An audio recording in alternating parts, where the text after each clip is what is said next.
প্রিয় শিক্ষার্থী বন্ধুরা, আপনারা আশা করি ভালো আছেন, সবাই সুস্থ আছেন এবং নিরাপদে আছেন। আজকের ক্লাসটি খুবই ইন্টারেস্টিং হতে চলেছে। যারা উপস্থিত হয়েছেন সবাইকে ধন্যবাদ। আমরা আজকে আলোচনা করব পেনাল কোডের টপিক 6, থেফট অর্থাৎ চুরি, এক্সটর্শন অর্থাৎ বলপূর্বক আদায় বা গ্রহণ, রবারি অর্থাৎ দস্যুতা এবং ড্যাকৈটি বা ডাকাতি। এই চারটি খুবই গুরুত্বপূর্ণ অপরাধ সম্পর্কে, যেটা খুবই ইম্পর্ট্যান্ট এবং এখান থেকে এবার প্রশ্ন আসার সম্ভাবনা অনেক আছে। তো এই মূল ক্লাসে আমরা যাওয়ার আগে আপনাদের কাছে আমি প্রশ্ন রাখতে চাই। যিনি উত্তর করতে চান তিনি হাত উত্তোলন করবেন রেজ হ্যান্ড অপশনে গিয়ে। প্রথমেই আমি জিজ্ঞাসা করতে চাই আপনাদেরকে যে ছিনতাই, রাহাজানি, চাঁদাবাজি এই ধরনের শব্দ আমরা শুনতে পাই, অহরহ শুনতে পাই। তো এই যে ছিনতাই, রাহাজানি, তারপরে চাঁদাবাজি এই শব্দগুলোর সাথে আপনারা পরিচিত, কিন্তু পেনাল কোডে এই ধরনের শব্দ আছে কিনা, মানে ছিনতাই কোনো অপরাধ কিনা, পেনাল কোডে এই নামে কোনো অপরাধ আছে কিনা, তারপর চাঁদাবাজি, তারপর আরেকটা শব্দ আছে ব্ল্যাকমেল। তো এগুলো রিলেটেড আইন আমরা পড়তে চলেছি আজকে, তো সেগুলো নামে না, একটু ভিন্ন নামে। তো আপনাদের কাছে আমার জানার বিষয় যে ছিনতাই, রাহাজানি, ব্ল্যাকমেল, চাঁদাবাজি এগুলো সম্পর্কে আপনাদের ধারণা আছে কিনা কমন সেন্স থেকে। কেউ যদি এই সংক্রান্ত কিছু বলতে চান তাহলে হাত উত্তোলন করবেন, আমি কথা বলার সুযোগ করে দিব। আর যদি কিছু বলতে না চান তাহলে আমি সরাসরি লাইভ ক্লাসে চলে যাব। কেউ কি এ বিষয়ে কিছু বলতে চান?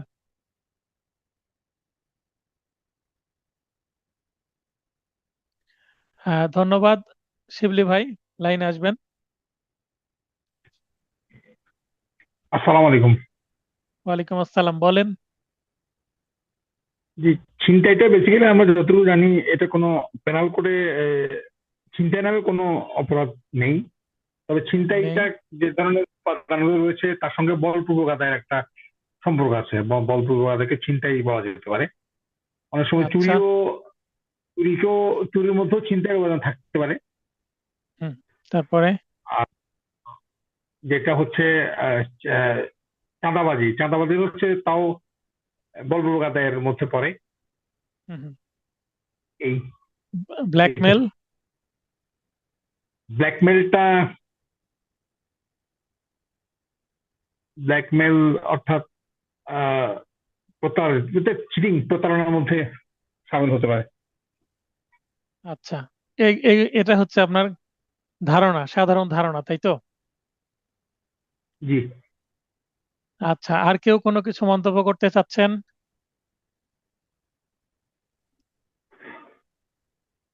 আচ্ছা, আমি একটু যোগ করি ওনার সাথে যে ছিনতাই, রাস্তায় যদি কোনো কিছু ছিনতাই হয়, ছিনতাই বলতে আমরা যদি একটা কমন সিনারিও চিন্তা করি, রাস্তা দিয়ে কেউ যাচ্ছেন, পায়ে হেঁটে যাচ্ছেন বা মোটর সাইকেলে যাচ্ছেন, সাইকেলে যাচ্ছেন, রিক্সায় যাচ্ছেন বা অন্য কোনো যানবাহনে যাচ্ছেন, তাকে একা পেয়ে তার কাছ থেকে কোনো কিছু ছিনিয়ে নিয়ে গেল, এটাকে আমরা ছিনতাই বলি। তো ছিনতাই বলতে সেই ছিনতাইয়ের যে উপাদান, ছিনতাই করতে যে কি কি অ্যাক্টিভিটিস দেখালো অপরাধী, তার উপর ডিপেন্ড করে ছিনতাইটা কখনো চুরি হতে পারে, এই ছিনতাইটাই কখনো দস্যুতা হতে পারে। হ্যাঁ, কিন্তু ছিনতাই বলপূর্বক আদায় কখনো হবে না। কারণ ছিনতাই, যে আমরা ছিনতাই বলতে যেটা দেখি যে বাস্তবে উপস্থিত থাকবে, তার মানে ছিনতাই বলপূর্বক আদায় থেকে আলটিমেটলি সেটা দস্যুতায় চলে যায়, কারণ ছিনতাই সবসময় মুখোমুখি সামনাসামনি হয়। মানে দূর থেকে, রিমোট রিমোটলি মানে দূরে বসে ছিনতাই কখনো সম্ভব না। ছিনতাই করতে হলে ভিকটিম এবং অপরাধী মুখোমুখি হতে হবে। আর যখন মুখোমুখি হয়ে কাউকে ভয় দেখিয়ে কোনো কিছু নেওয়া হবে সেটা দর্শতা হয়ে যাবে। আর যদি ভয় না দেখিয়ে জাস্ট ছিনিয়ে নিয়ে চলে গেল, গলায় চেন আছে ছিনিয়ে নিয়ে চলে গেল, কানে দুল আছে ছিনিয়ে নিয়ে চলে গেল, হাতে পার্স আছে, মোবাইল আছে ছিনিয়ে নিয়ে চলে গেল, এগুলো চুরি। কিন্তু এই যে ছিনতাই করার সময় যদি কোনো ভয় দেখায়, কোনো অস্ত্র বের করে, আঘাত বা মৃত্যুর ভয় দেখায়, তাহলে সেই চুরিটা আবার দস্যুতায় রূপান্তরিত হয়ে যাবে। এইখানে মানে এক্সটর্শন হওয়ার কোনো সম্ভাবনা নাই ছিনতাই। তো যেটাকে আমরা ছিনতাই সাধারণ ভাষায় বুঝি, বা সংবাদপত্র সহ অন্যান্য মিডিয়া, সোশ্যাল মিডিয়াতে আসে, ইলেকট্রনিক্স বা প্রিন্ট মিডিয়াতে, সেগুলো ছিনতাই আসলে চুরি হবে অথবা দস্যুতা হবে। সূক্ষ্ম পার্থক্য আছে। কারণ চুরি থেকে কিন্তু দস্যুতার জন্ম হয়, অথবা বলপূর্বক গ্রহণ থেকে দস্যুতার জন্ম হয়। দস্যুতার কিছুই নয়, চুরি আর বলপূর্বক আদায়ের একটি গুরুতর রূপ। এটাই আমরা বলতে পারবি দস্যুতা। আর দস্যুতা আর রবারির মধ্যে, দস্যুতা মানে রবারি, রবারি আর ডেকয়িটির মধ্যে, বা দস্যুতা এবং ডাকাতির মধ্যে মানে মধ্যে আবার বেসিক পার্থক্য শুধু অপরাধীর সংখ্যার উপরে। 1 2 3 4 জন মিলে যদি কোনো দস্যুতা করে, সেটা দস্যুতা। একই কাজ যদি 5 6 7 8 বা তারও বেশি জন ব্যক্তি মিলে করে, মানে ন্যূনতম 5 জন যদি থাকে, সেই দস্যুতাটা হয়ে যাবে ডাকাতি। এগুলোই হচ্ছে বেসিক উপাদান। তো এখানে রাহাজানি আর ছিনতাই একই জিনিস, হয় চুরি অথবা দস্যুতা থাকবে সেটাতে। গেল ব্ল্যাকমেল। ব্ল্যাকমেল বলতে কি?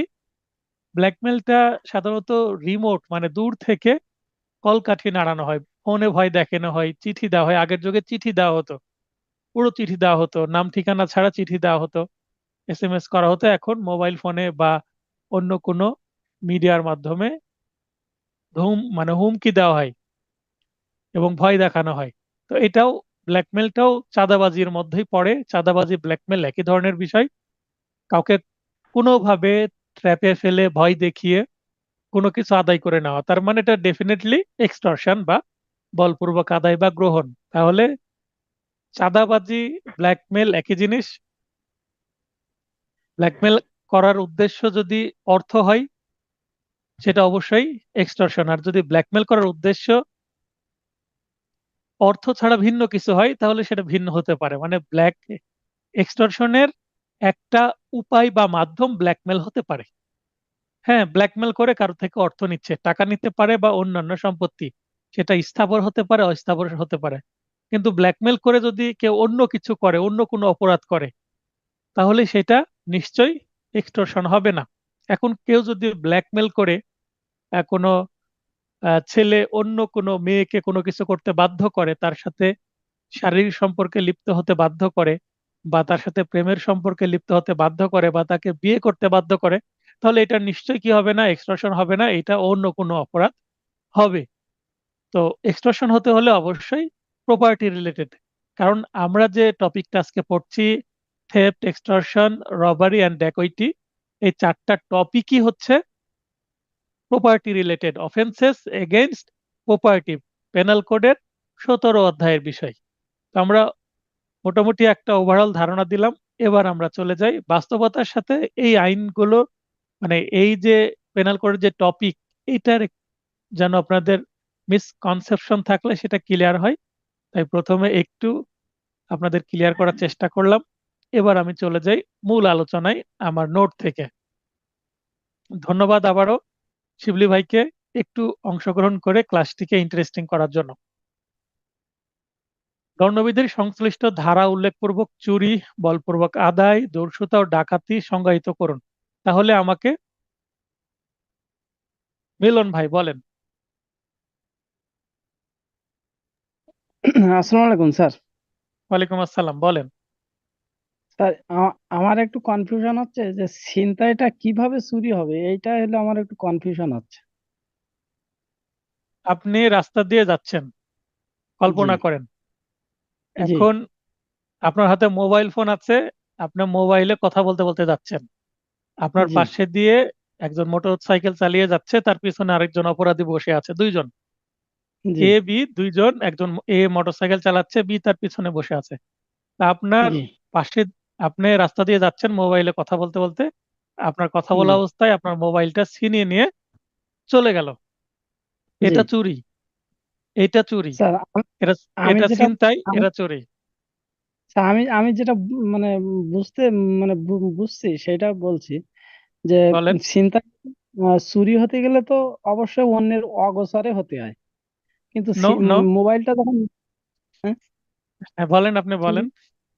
হ্যাঁ চুরি, আমি যতটুকু বুঝি সেটা বলছি।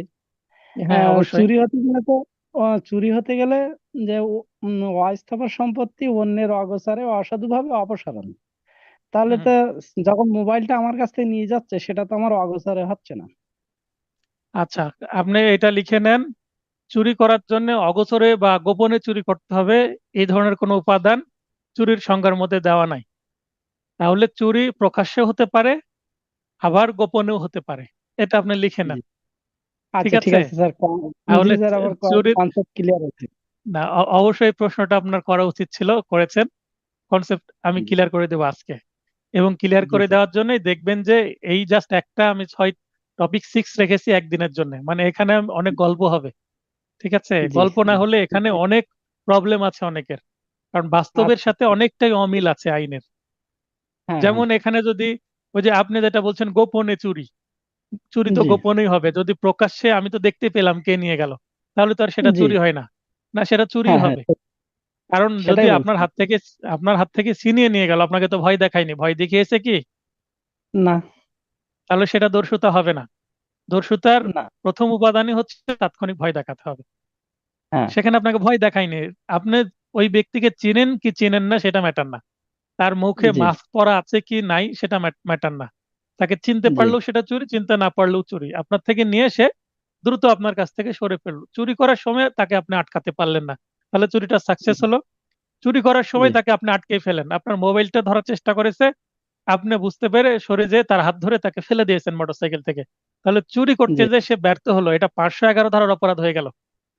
ওকে, মানে চুরি করতে যে সে জি ব্যর্থ হয়েছে, জি চুরির প্রচেষ্টা। পাঁচশো এগারো জি ধারা যে কোনো অপরাধের প্রচেষ্টাকে 511 ধারায় হ্যাঁ, সংজ্ঞায়িত করা হয়েছে। অ্যাটেম্প্ট, জি যেটা ব্যর্থ হয়। জি জি, ঠিক আছে? আরো ঠিক কনফিউশন আছে স্যার। হলে অবশ্যই প্রশ্ন করবেন, প্রশ্ন করার জন্য জি, অবশ্যই ধন্যবাদ। আচ্ছা ঠিক আছে অনেক স্যার। প্রশ্ন করতে চায় না, ঠিক আছে, প্রশ্ন করতে হবে। হ্যাঁ, আর এমসিকিউ প্রশ্নে আপনি যেটা কনফিউশন বলেছেন 2 নম্বর, হ্যাঁ, জি, 374 ধারা, হুম, এটা ক এর কাছে খ ছিল, এটা সংশোধন করে দিয়েছি। 8 নম্বর প্রশ্নে আপনি যেটা বলছেন যে হ্যাবিয়াস কর্পাস, হ্যাবিয়াস জি কর্পাস মানে হ্যাভ দ্য বডি, এটা কারেক্ট, কর্পাস মানে বডি। ঠিক আছে? ঠিক আছে স্যার, কিন্তু বিয়ার একটা দেখলাম যে ওখানে হলো থিফট এ পার্সন লেখা, এই জন্য আমি আর ওইটা হলো থিফট এ পার্সন পড়া ছিল তো আগে, এই জন্য আমি ওইটা করছিলাম। না, এখানে হ্যাবিয়াস, হ্যাবিয়াস শব্দের অর্থ, এটা ল্যাটিন টার্ম, হ্যাবিয়াস মানে বহন করে নিয়ে আসা, দ্যাটস, বিয়ার বা হ্যাঁ অ্যাপিয়ার করা। হ্যাভ, স্যার ওই যে, হ্যাভ বা অ্যাপিয়ার করা, আর কর্পাস মানে বডি। ঠিক আছে? একেবারে হ্যাঁ ক্লিয়ার। সেটা ঠিক আছে, ঠিক আছে স্যার। না ওই ব্যারাকস দেখছিলাম যে দ্যাটস এ বডি লেখা, তো ওই দ্যাটস এ পার্সন আচ্ছা লেখা, এই জন্য আমি, আচ্ছা, এখানে দ্যাট পার্সন মানে যাকে, এখানে বলা হচ্ছে যার জন্য আবেদন করা হয়েছে ওই পার্সনটাকে নিয়ে আসতে হবে, এটা বলা হয়েছে। ঠিক আছে? কিন্তু জি হ্যাবিয়াস স্যার, কর্পাসের আমি অর্থ চেয়েছি। ঠিক আছে? আপনি প্রয়োজনে গুগল করবেন, পেয়ে যাবেন। ঠিক আছে? ঠিক আছে স্যার, ঠিক আছে, আচ্ছা, এইভাবে না হলে তো কনফিউশন দূর হবে না স্যার। অবশ্যই। ঠিক আছে, ধন্যবাদ। আচ্ছা, সেলিম ভাই প্রশ্ন করার চেষ্টা করছেন, সেলিম ভাই লাইনে আসবেন। ইস, সেলিম ভাই, মাইক অন করে কথা বলেন।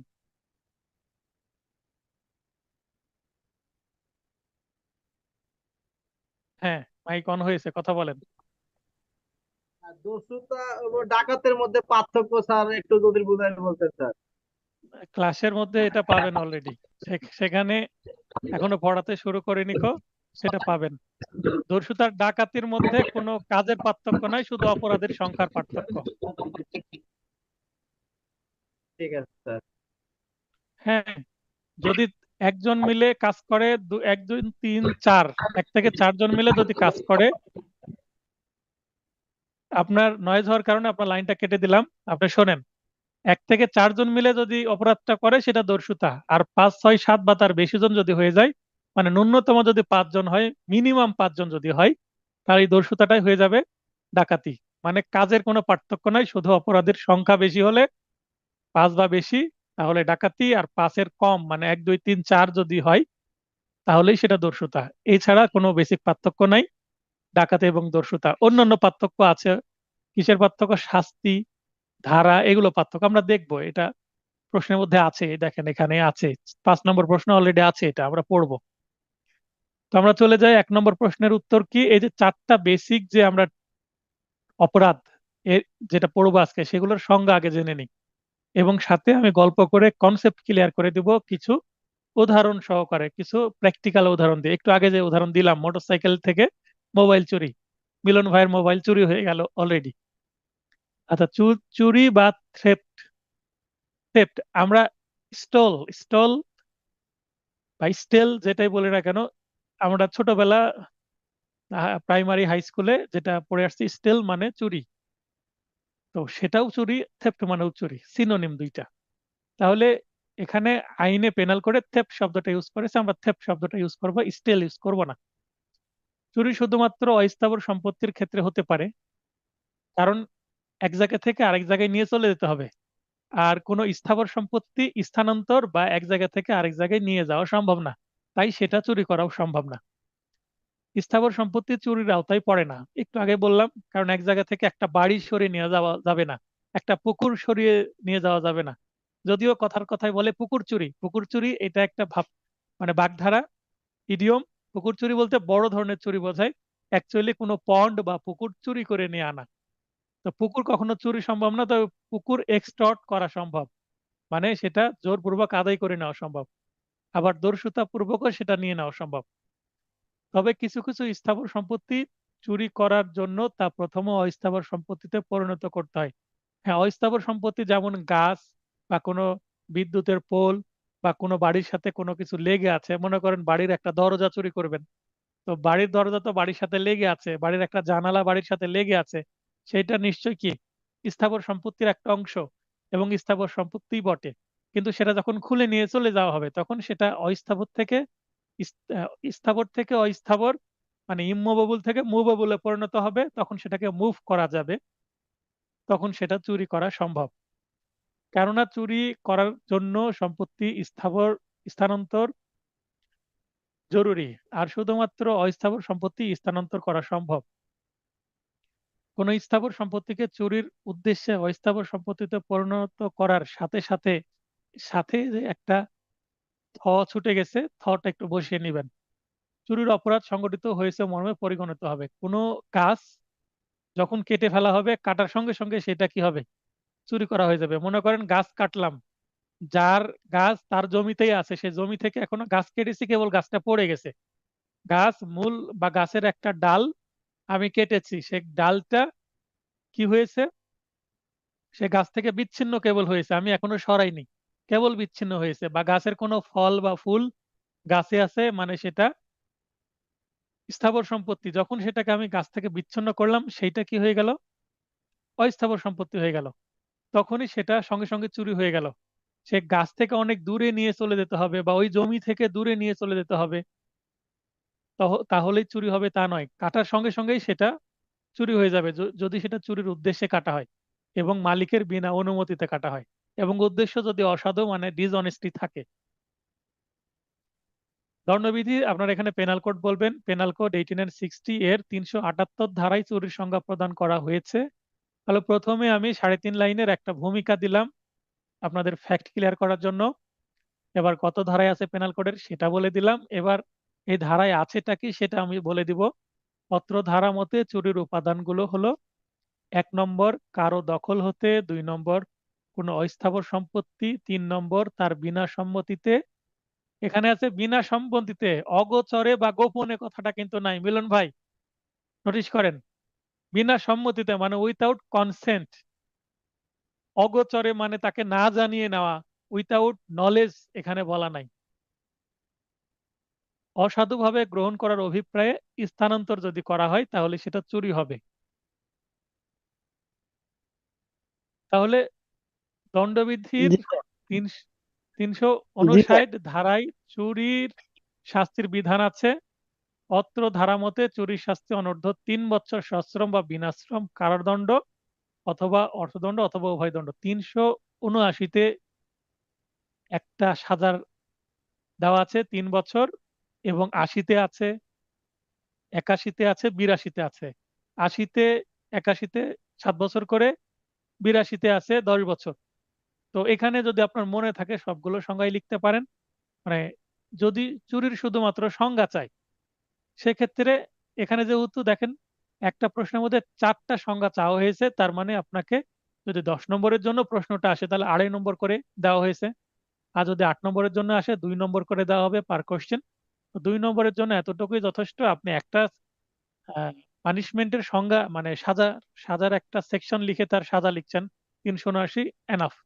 কিন্তু হ্যাঁ, এই প্রশ্নটা যদি কোনো সোলো কোশ্চেন, একক কোশ্চেন হয় এবং শুধু চুরি সংক্রান্তই যদি প্রশ্ন আসে এবং সেটা যদি 7 নম্বরের জন্য হয় বা 5 নম্বরের জন্য হয়, তাহলে নিশ্চয়ই এর সাথে একটা উদাহরণ বা আরো চুরির যে সাজার ধারা আছে সেই সাজাগুলো উল্লেখ করে দিলে প্রশ্নটা আপনার কি হবে, হেলদি হবে উত্তরটা। আচ্ছা মিলন ভাই, বুঝতে পেরেছেন? জি স্যার। তাহলে দেখেন এখানে কখনো বলা নেই অগোচরে, আপনার চোখের সামনে আপনার চুরি হয়ে যেতে পারে। অনেক হয়, বিশেষ করে এটা ট্রেনের মধ্যে হয়। ট্রেনের আপনি সেলফি তোলার জন্য হাতটা বাইরে বের করেছেন, আপনার ফোনটা নিয়ে নিল। বা আপনি একটু অসতর্ক হয়েছেন, ট্রেনটা একটা স্টেশনে থেমেছে আবার চলতে শুরু করেছে, যখনই চলতে শুরু করবে প্ল্যাটফর্ম থেকে একজন আপনার কোনো পার্টস বা আপনার কোনো ফোন হাত বাড়িয়ে জানালার ভিতর দিয়ে নিয়ে নেবে। বিশেষ করে জানালার পাশে যারা বসে তাদের সাথে এরকম অনেক ঘটনা ঘটে। তো এটা কিন্তু চুরি। আমরা যেটাকে ছিনতাই বলি, যে আমার ফেসবুকে কেউ যদি স্ট্যাটাস দেয় দুঃখ ভরা হৃদয়ে যে আমার আজকে এই মোবাইল ফোন বা একটা পার্স বা ভ্যানিটি ব্যাগ কি হয়ে গেছে, ছিনতাই হয়ে গেছে ট্রেনে ভ্রমণ করার সময়, তাহলে আমরা ছিনতাই ভাষাটা ব্যবহার করি। কিন্তু এটা অ্যাকচুয়ালি চুরি, কারণ আপনাকে ভয় দেখিয়ে নেয়নি। আপনি হয়তো বা দেখতে পেলেন এই লোকটা নেওয়ার পরে হাসতে হাসতে চলে যাচ্ছে বা দাঁড়িয়ে আছে, আপনার ট্রেন সামনে চলে যাচ্ছে, আপনি দেখলেন, তার চেহারা দেখলেন, সবই দেখলেন, আপনি বুঝতে পারলেন খোয়া গেল, কিন্তু আপনি ওই সময় ওইটার জন্য হয়তো বা নিচে নামবেন না, বা নিচে নামলে সে আগে ধাওয়া, মানে তার যেহেতু পরিচিত জায়গা সে দূরের দিকে চলে যাবে। আবার সে কি করতে পারে, তার যে পরিচিত মানে তার দলের লোকজনকে আবার আশেপাশে রাখতে পারে, বা তার কাছে চাকু থাকতে পারে, সেই ভয়ে নিশ্চয়ই আপনি নামবেন না। যেটা আপনার সেফটি একটা বিষয়, যে আপনার মোবাইল ফোন বাঁচাতে গিয়ে আপনি আহত হতে পারেন বা আরো বড় বিপদ হতে পারে। এটা গেল চুরি। তাহলে চুরি সম্মুখে হতে পারে, বিনা সম্মুখে হতে পারে। এখন মনে করেন যে আরো কিছু উদাহরণ দিই চুরির। আমি যেই উদাহরণটা দিলাম, মিলন ভাই মোবাইলে কথা বলছেন, 2জন ব্যক্তি আসলেন, মোবাইল ফোনটা টান মেরে নিয়ে চলে গেলেন, সেটা চুরি। কিন্তু সেখানে যদি দাঁড়াতো, দাঁড়িয়ে মিলন ভাইকে যদি ধমক দিত এবং মিলন ভাইকে মনে করেন জাপটে ধরতো একজন, আর আরেকজন জোর করে তার পকেট থেকে মানি ব্যাগ সহ অন্যান্য মূল্যবান জিনিসপত্র নিয়ে যেত, তাহলে সেটা আর চুরি হতো না। কারণ সে যখন মিলন ভাইকে জাপটে ধরলেন, মিলন ভাই নিশ্চয় ভয় পাবে, তার মানে তাকে নিয়ন্ত্রিত করা হবে, তখন সেটা দর্শিত হয়ে যাবে। অথবা তাদের কাছে যদি কোনো ধারালো অস্ত্র থাকে বা আগ্নেয় অস্ত্র থাকে, চাকু বা পিস্তল এই টাইপের কোনো কিছু, বা অন্যান্য যে কোনো যেটাতে আঘাত করতে পারে, আহত নিহত বা অন্যান্য ঘটনা ঘটাতে পারে, তো ওইটা যদি বের করে আপনাকে থ্রেট দেয়, তখন ভয় দিয়ে দিলেন, সেইটা কি হয়ে যাবে, দর্শুতা হয়ে যাবে। কেন দর্শুতা হয়ে যাবে? এটা এক্সটর্শন নাই, কারণ তাৎক্ষণিক ভয় দেখাচ্ছে আপনার সম্মুখে, দূর থেকে তো দেখাচ্ছে না, এই কারণে সেটা দর্শুতা হয়ে যাবে। একই ঘটনা, মোবাইল ফোন নেওয়ার সময় যদি ভয় না দেখে এমনি জাস্ট নিয়ে চলে যায় তাহলে চুরি। আর ওই সময় যদি তাৎক্ষণিকভাবে কোনো না কোনো ভাবে ভয় দেখায় বা নিয়ন্ত্রিত করে জাপটে ধরে বা হাত হাত ধরে ধরে সেখানে জাস্ট কিছু সময় পার করে জোর করে নেওয়ার চেষ্টা করে বা দিতে বাধ্য করে, তখন সেটা কি হয়ে যাবে, দর্শুতা হয়ে যাবে। আশা করি এই উদাহরণটার মাধ্যমে জাস্ট এই ছিনতাইয়ের ঘটনাটা কখন চুরিতে সীমাবদ্ধ থাকবে এবং কখন সেটা চুরি না দর্শুতায় রূপান্তরিত হবে, এই বিষয়টা আশা করি যে আপনাদের কল্পনায় গেঁথে গেল। এরপরে আমরা বলপূর্বক আদায় বা এক্সটর্শন। বলপূর্বক আদায়কে বলপূর্বক গ্রহণ, জোরপূর্বক গ্রহণ, বলপূর্বক বা জোরপূর্বক বা ইচ্ছার বিরুদ্ধে কোনো সম্পত্তি আদায় বা গ্রহণ, বাংলা অনেক কিছুই হতে পারে, ইংরেজি একটা এক্সটর্শন। এটাকে চাঁদাবাজিও কিন্তু বলে থাকে সাধারণ ভাষায়, বা ব্ল্যাকমেল করে কোনো অর্থ বা কোনো সম্পত্তি নিয়ে নেওয়া, এটাও বলা যেতে পারে। বলপূর্বক বা জোরপূর্বক গ্রহণের অপরাধ ততক্ষণ পর্যন্ত সংঘটিত হয় না যতক্ষণ পর্যন্ত ভয়ে সম্পত্তি হস্তান্তরের ইচ্ছা মনের মধ্যে জাগ্রত না হয়। একটু আগে চুরির যে ঘটনাটা, চুরিতে চুরিতে যে মোবাইল ফোন চুরি নিয়ে আমরা বারবার কথা বলবো, মোবাইল ফোনের উদাহরণই বারবার দিব। তো মোবাইল ফোন, যে মোবাইল ফোনের মালিক সে কখনো মোবাইল ফোনটা নিজে থেকে দিয়ে দেয় না, মানে নিজে থেকে দিয়ে দিলে সেটাকে অর্পণ করা হয়। যেমন বিয়ের সময় কনে পক্ষ বর পক্ষের হাতে কনেটাকে কি করে দেয়, সঁপে দেয় বা অর্পণ করে দেয়, যে এতদিন আমরা তাকে মানুষ করেছি, বড় করেছি, বাবা মার দায়িত্ব শেষ, এবার তোমার দায়িত্ব শুরু হলো। জামাইকে এভাবে কি দিয়ে দেয়, স্ক্রিনের উপরে দাগাদাগি করবেন না, দাগাদাগি করলে সেটা মানে মুছার জন্য আমার সময় নষ্ট হবে।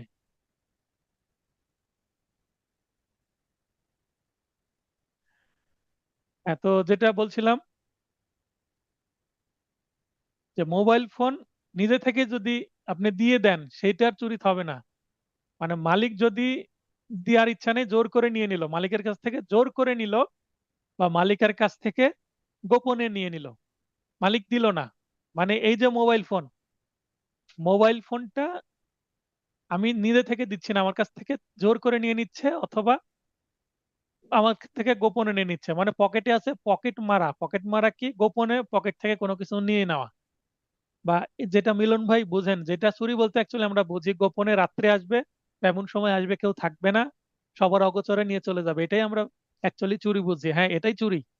কিন্তু সামনাসামনি নিলেও সেটা চুরি। পকেট মেরে যেটা কি বলা হয়, স্ন্যাচিং, ছিনিয়ে নেওয়া, বা পিক পকেট। পিক পকেট বলতে পকেট মারা, এটাও চুরি। পকেট মারা বলে কোনো অপরাধ নাই পেনাল কোডে, সেটাকে চুরি হিসাবেই ধরা হয়েছে। চুরির মধ্যে পকেট মারাও আসবে, ছিনতাইও আসবে, স্ন্যাচিং আসবে, সবকিছুই রাহাজানি চুরির মধ্যে আসবে অথবা দস্যুতার মধ্যে আসবে। তাহলে নিজে থেকে, চুরির ক্ষেত্রে নিজে থেকে দিয়ে দেয় না সম্পদ, বরং নিয়ে নেয় কে, অপরাধী যে চোর, সে নিয়ে নেয়, গোপনে নেয় বা প্রকাশ্যে নেয়, নিয়ে নেয়।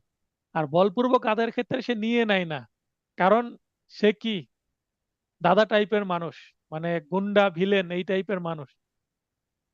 সে কি করবে, জোর করে নিবে, ডিয়ারিংটা দেখাবে। চুরি ক্ষেত্রে ডিয়ারিংটা এখানে থাকে না। ডিয়ারিংটা কি থাকে, অনুপস্থিত থাকে। কিন্তু দস্যুতা বা বলপূর্বক আদায়ের ক্ষেত্রে ডিয়ারিং বা সাহসিকতাটা বেশি দেখায়, তাই এটা একটু গুরুতর অপরাধ বেশি। দেখেন, ভয় দেখিয়ে না নিলে সেই সম্পত্তি গ্রহণ বলপূর্বক বলা যায় না। হ্যাঁ মিলন ভাই, আপনি লাইনেই থাকেন, সমস্যা কি, লাইনেই তো ছিলেন আপনি, স্যার বলেন। স্যার আপনার কথা যেটা বোঝা যাচ্ছে, এই চুরিটা স্যার গরিব মানুষেরা করে, আর এই বলপূর্বক গ্রহণটা স্যার এই বড় লোকেরাই করে স্যার। না, স্যার হ্যাঁ স্যার, এই না, এই যে না, বড় লোকেরা দূর থেকে ভয় দেখায়, দেখাই বলে যে হ্যাঁ, সম্পত্তি দিয়ে দেয় তোর মেরে ফেলাবো। আর গরিব মানুষেরাও তো গোপনে যেই কলা টলা চুরি করে, লোকের বাড়িতে চুরি করে। এখানে চোর চোর তো অনেক প্রকারের আছে, তাই না?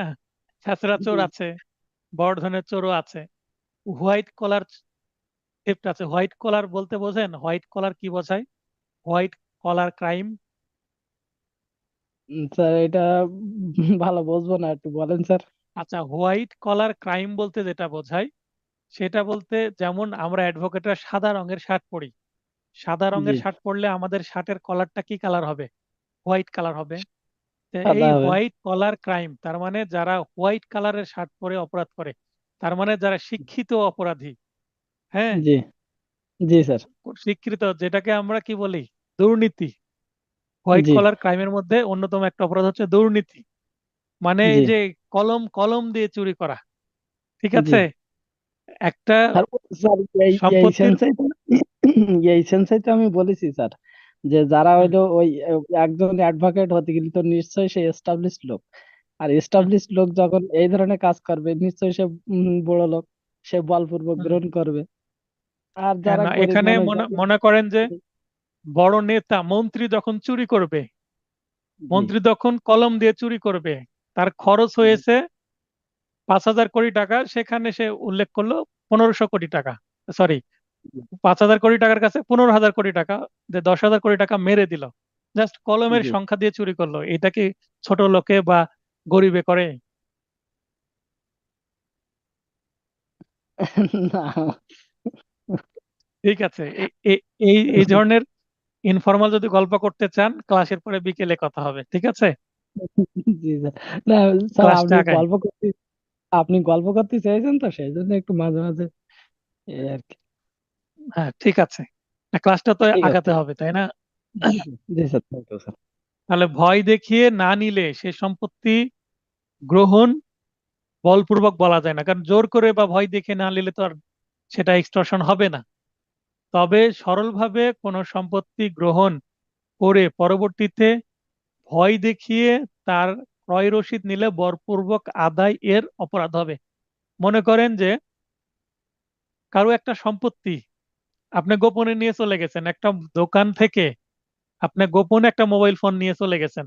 এখন মোবাইল ফোনের আইএমইআই নাম্বার থাকে, এটা ট্র্যাক করে আপনি কে ব্যবহার করছে সে চোরকে ধরা যায়। তো মোবাইল ফোনটা গোপনে নিয়ে চলে যাওয়া হয়েছে, তার মানে এটা চুরি করা হয়েছে, কিন্তু পরবর্তীতে দোকানে এসে যদি বলা হয় এই মোবাইল ফোন তোমার দোকান থেকে গোপনে নিয়ে যাওয়া হয়েছিল, এখন এই মোবাইল ফোনের একটা কি দাও, রসিদ দাও, ক্রয় রসিদ বা ইনভয়েস বা ভাউচার,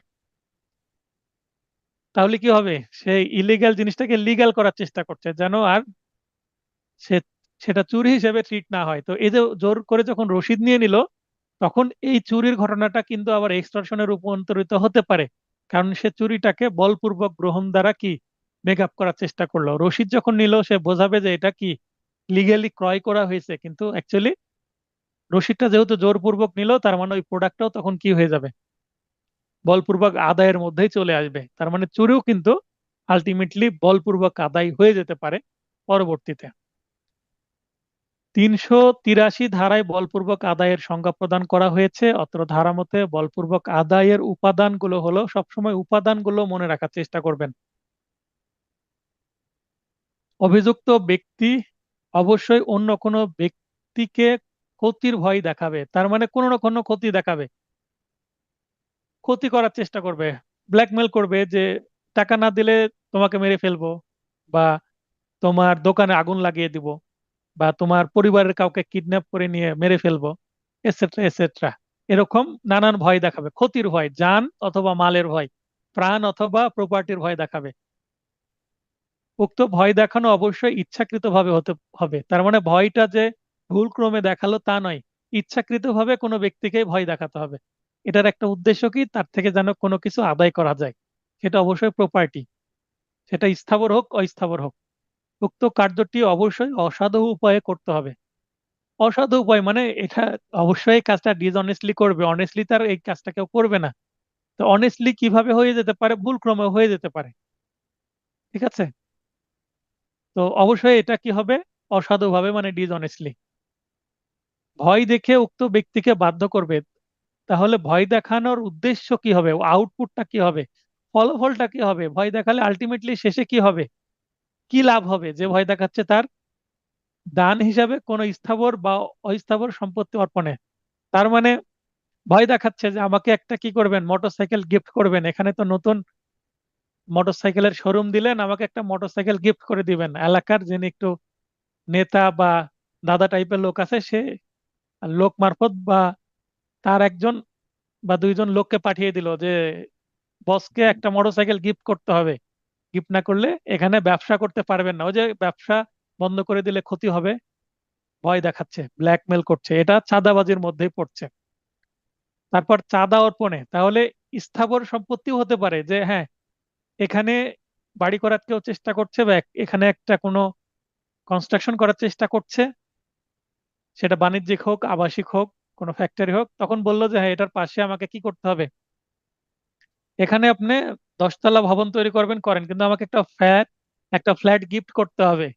তাহলে ফ্ল্যাট গিফট মানে কি, ফ্ল্যাট নিশ্চয়ই স্থাবর সম্পত্তি।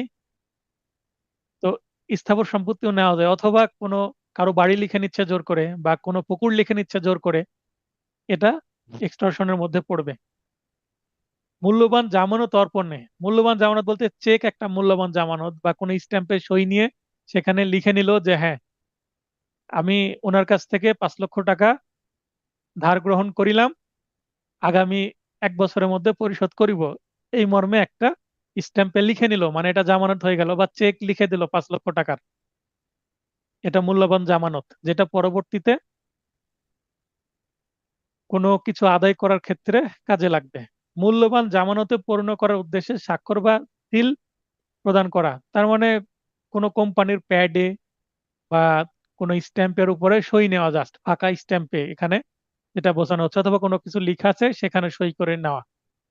তো এই হচ্ছে কিছু আউটপুট। এটা করলে মূল্যবান জামানতে বা স্ট্যাম্পে বা কারো দোকানের রসিদে সই করে নিল, দোকানের রসিদে সই করে নিল, সেখানে ইলেকট্রনিক্স কোম্পানির রসিদ, সেখানে লিখে নিল একটা 2 টনের এসি আগামীকালকে ডেলিভারি করা হবে। পরের দিন ডেলিভারি করলো না, পরের দিন সন্ধ্যাবেলা যা হাঙ্গামা লাগিয়ে দিল যে আমি গতকালকে তো এসি কিনেছি, এই যে রসিদ, এখন আমাকে কি দেন, এসি দেন।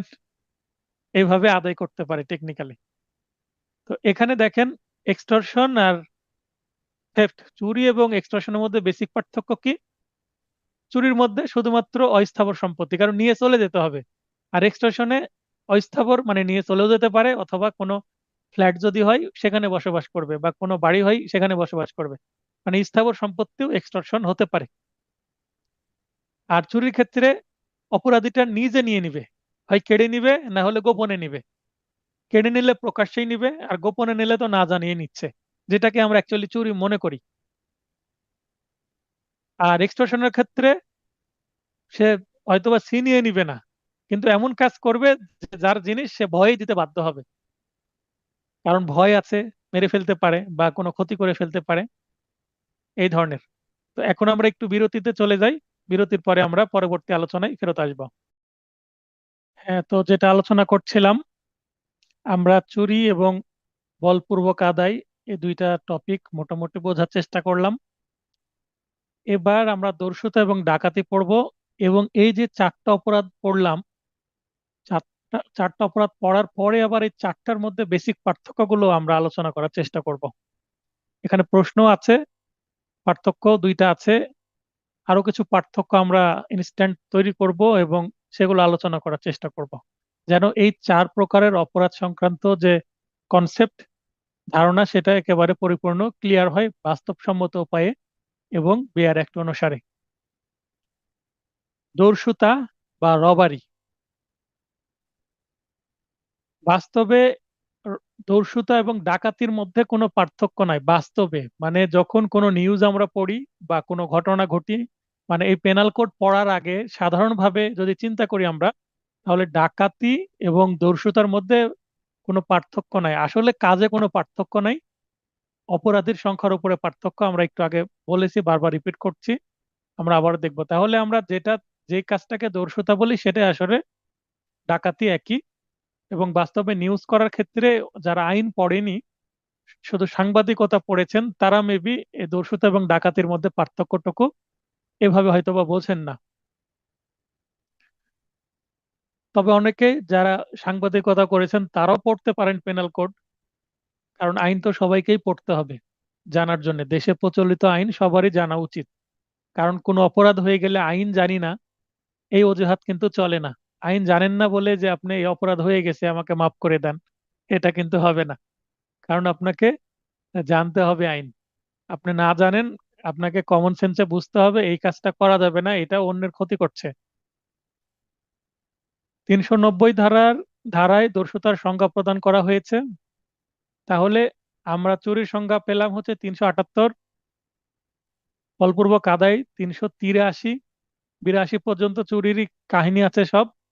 চুরির কাহিনী 82-তে শেষ হয়ে গেল, 383-তে শুরু হলো বলপূর্বক আদায় এবং সেগুলোর সাজা সংক্রান্ত বিষয়গুলো, এবং 390-এ আসলো হচ্ছে দস্যুতার সংজ্ঞা।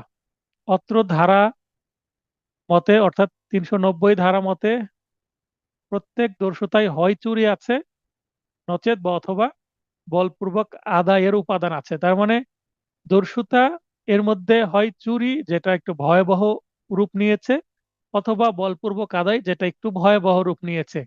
তার মানে চুরির মধ্যে একটা কিছু মিশিয়ে দিলেই সেটা হয়ে যাবে দস্যুতা এবং বলপূর্বক আদায়ের মধ্যে ওই জিনিসটা আবার মিশিয়ে দিলে হয়ে যাবে কি দস্যুতা। তাহলে ওই জিনিসটা কি সেটা আমরা বোঝার চেষ্টা করি। চুরি যখন দস্যুতায় পরিণত হয় বা রূপান্তরিত হয়, চুরির সময় স্বেচ্ছায় কোনো ব্যক্তির মৃত্যু ঘটানো বা আঘাত প্রদান বা বেআইনি বাধা প্রদান করলে বা উক্তরূপ চেষ্টা করলে, তাহলে এখানে কয়টা আমরা অপরাধ, চুরি করতে গিয়ে আর কি কি অপরাধের কথা আমরা দেখতে পাচ্ছি? কোনো ব্যক্তির মৃত্যু ঘটানো মানে চুরি করতে গিয়ে কাউকে মেরেই ফেলেছে, একজন বা দুইজন বা তিনজন বা চারজন ব্যক্তি মিলে, কোনো ব্যক্তি একাই অথবা দুইজন বা তিনজন বা চারজন মিলে গেছে, গিয়ে চুরি করতে, উদ্দেশ্য চুরি করা, সংঘবদ্ধভাবে চুরি করতে গেছে, করতে যে পরিস্থিতি খারাপ হয়ে গেছে, ধরা পড়তে গেছে, যে ধরতে গেছে সম্পত্তির মালিক বা অন্য কেউ প্রতিবেশী তাকেই মেরে ফেলেছে, তাহলে সেই চুরি আর চুরি থাকে না। কারণ যেই চুরিতে খুনের মতো ভয়াবহ ঘটনা ঘটে সেটা আর চুরি থাকে না, সেটা কি হয়ে যায়? দস্যুতা হয়ে যায়। বা আঘাত প্রদান, আচ্ছা মেরে ফেললো না ঠিক আছে, কিন্তু সাধারণ বা গুরুতর আঘাত করলো, সেটাও কি হয়ে যাবে? আর চুরি থাকবে না, সেটা দস্যুতা হয়ে যাবে।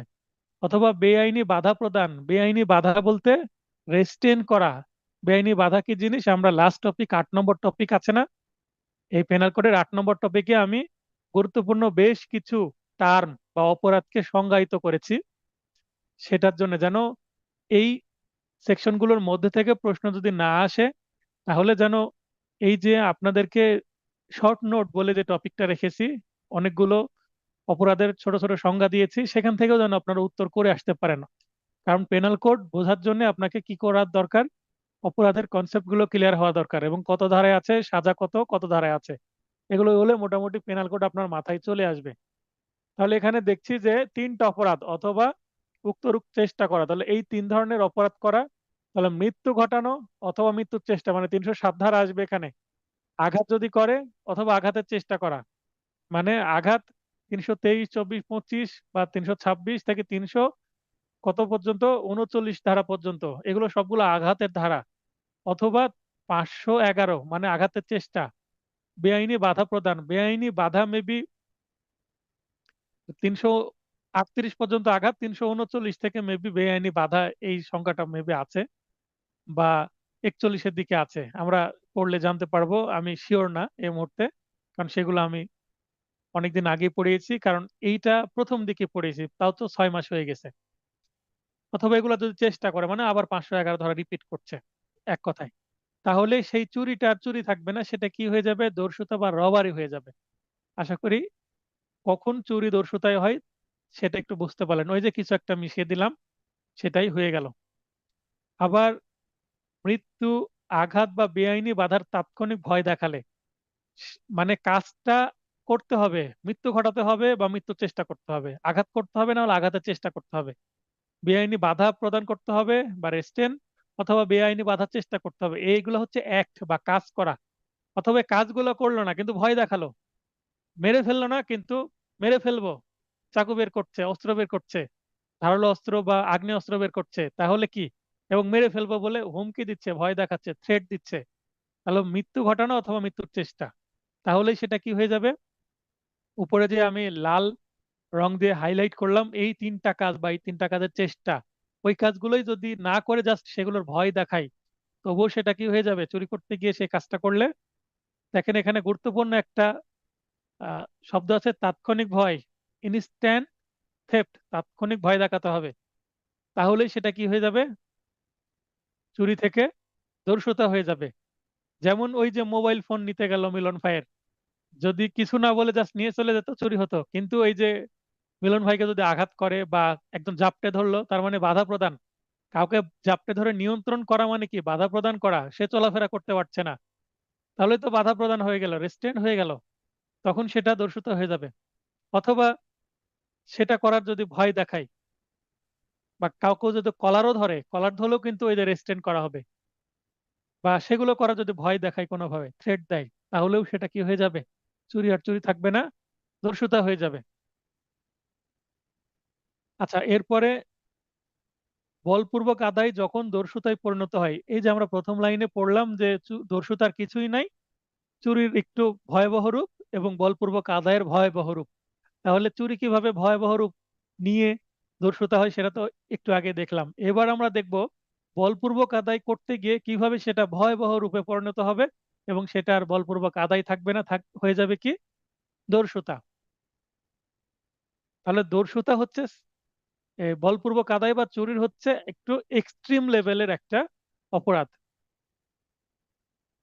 যে ব্যক্তিকে ভয় দেখানো হচ্ছে তার নিকটে উপস্থিত থাকা। একটু আগে যেটা বলা হলো যে চুরি করতে গেছে, এখন তার নিকটে থেকে যদি গলায় একটা কি ধরা হয়, ধারালো অস্ত্র ধরা হয়, তাহলে সেটা আর চুরি থাকবে না। যদি মনে করেন যে গলায় অস্ত্র ধরা হলো, অস্ত্র ধরার পরে, খুবই সূক্ষ্ম একটা উদাহরণ দিচ্ছি, মিলন ভাই আছে, মিলন ভাই মাইন্ড করবেন না, আপনার উদাহরণ দিচ্ছি। মিলন ভাই ভিকটিম, অপরাধী না, কাল্পনিক ভাবে, সাবধান হবেন মিলন ভাই। তো মিলন ভাই মোবাইল ফোনে কথা বলতে বলতে যাচ্ছে, দুইজন অপরাধী আসলো মোটরসাইকেলে, একদম চাকু বের করে মিলন ভাইয়ের গলায় ধরলো যে দে না হলে মেরে ফেলবো। এখন যদি মিলন ভাই নিজে থেকে দিয়ে দেয়, সেটা কিন্তু চুরির ঘটনা, সেটা না, সেটা বলপূর্বক আদায়ের ঘটনা, দস্যুতায় পরিণত হবে। কিন্তু গলায় চাকু ধরলো, ভয়ে, মিলন ভাই ভয় পাচ্ছে কিন্তু চেয়ে নিল না, বরং পকেটের মধ্যে হাত দিয়ে মিলন ভাইয়ের পার্সটা নিয়ে নিল, বা পকেটের মধ্যে মোবাইল ফোন ছিল, কথা বলার উদাহরণ বাদ দিলাম, মোবাইল ফোন পকেটের মধ্যে আছে, জিন্সের পকেটে আছে, তো জিন্সের পকেট থেকে বের করে নিল মোবাইল ফোন। তাহলে যখন অপরাধী নিজে বের করে নিবে তখন তো সেটা চুরি, চুরি থেকে বলপূর্বক আদায়ে যাবে, কারণ গলায় চাকু থাকার কারণে চুরিটা বলপূর্বক আদায়, সরি চুরিটা দস্যুতা হয়ে যাবে।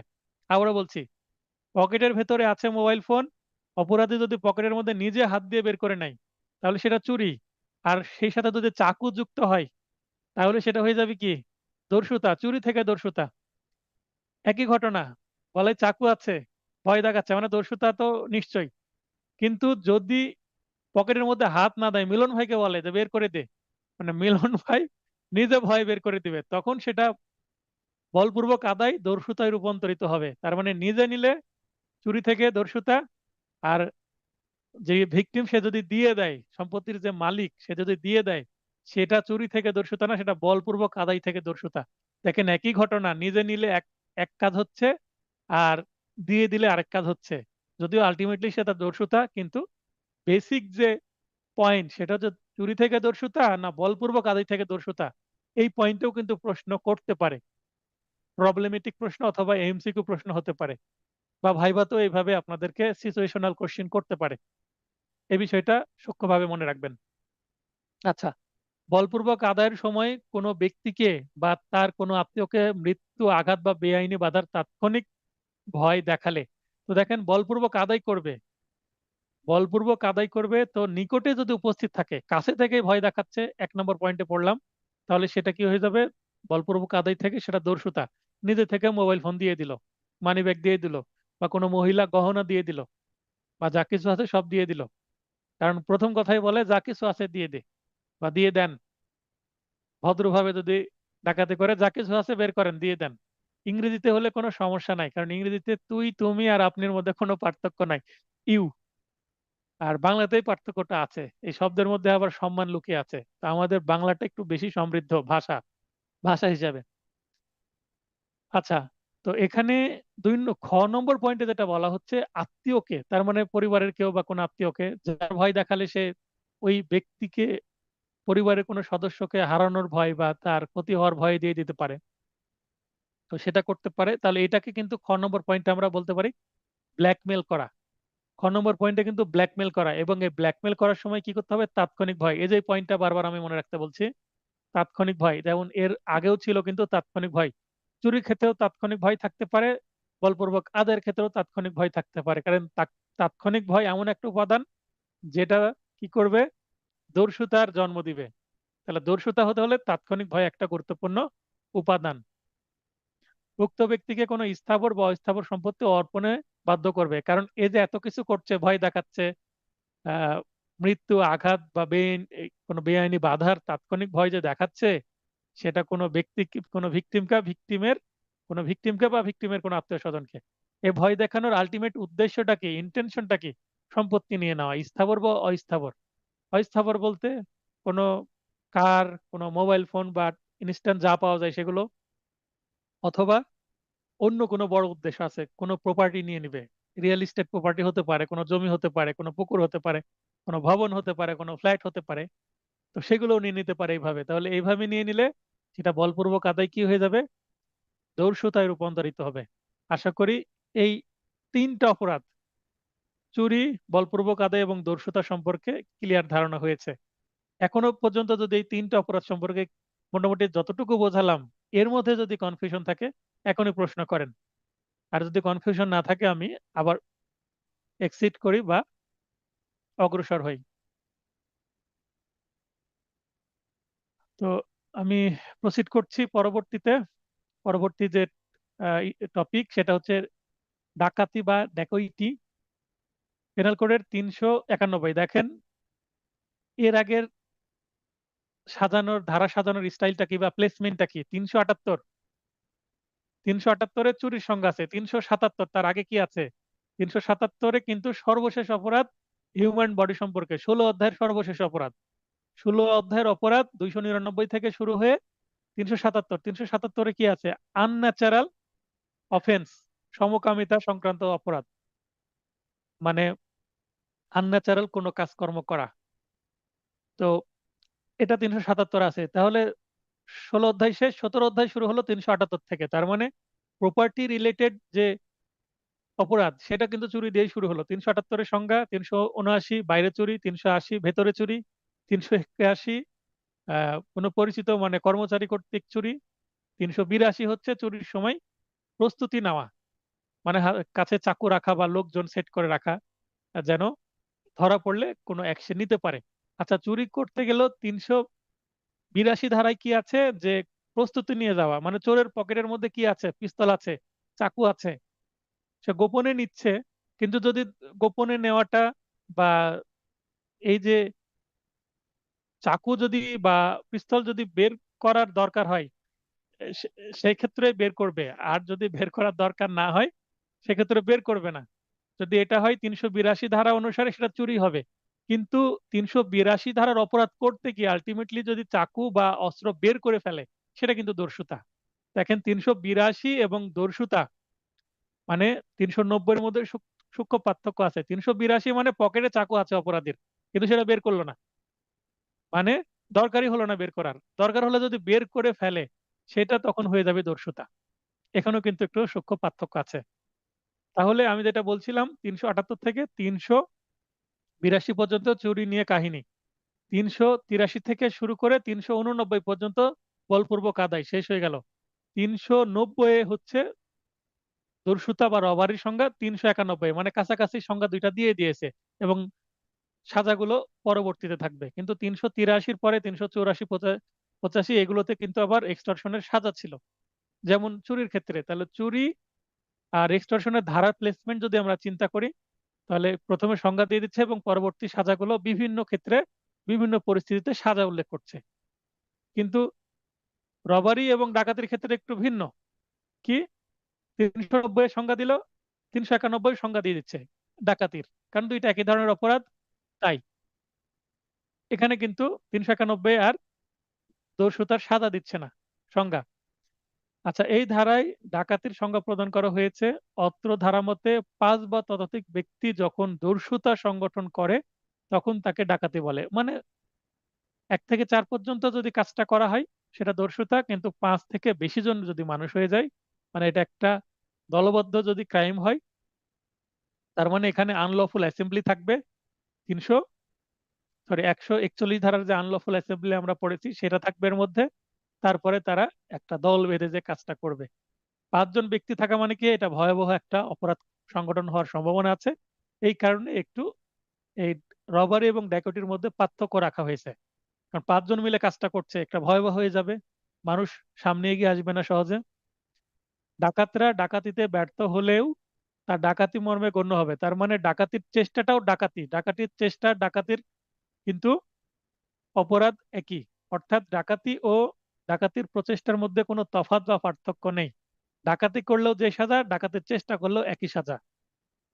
কিন্তু চুরি করলে যে সাজা, চুরির চেষ্টা করলে কিন্তু অর্ধেক সাজা। 511 ধারাতে কিন্তু অর্ধেক সাজার কথা বলা হয়েছে, কিন্তু ডাকাতির ক্ষেত্রে অর্ধেক কোনো বিষয় না, কোনো স্কোপই না, মানে ডাকাতি করলেও যে সাজা, ডাকাতি করতে যে যদি ধরাও পড়ে একই সাজা, বা ব্যর্থ যদি হয় একই সাজা।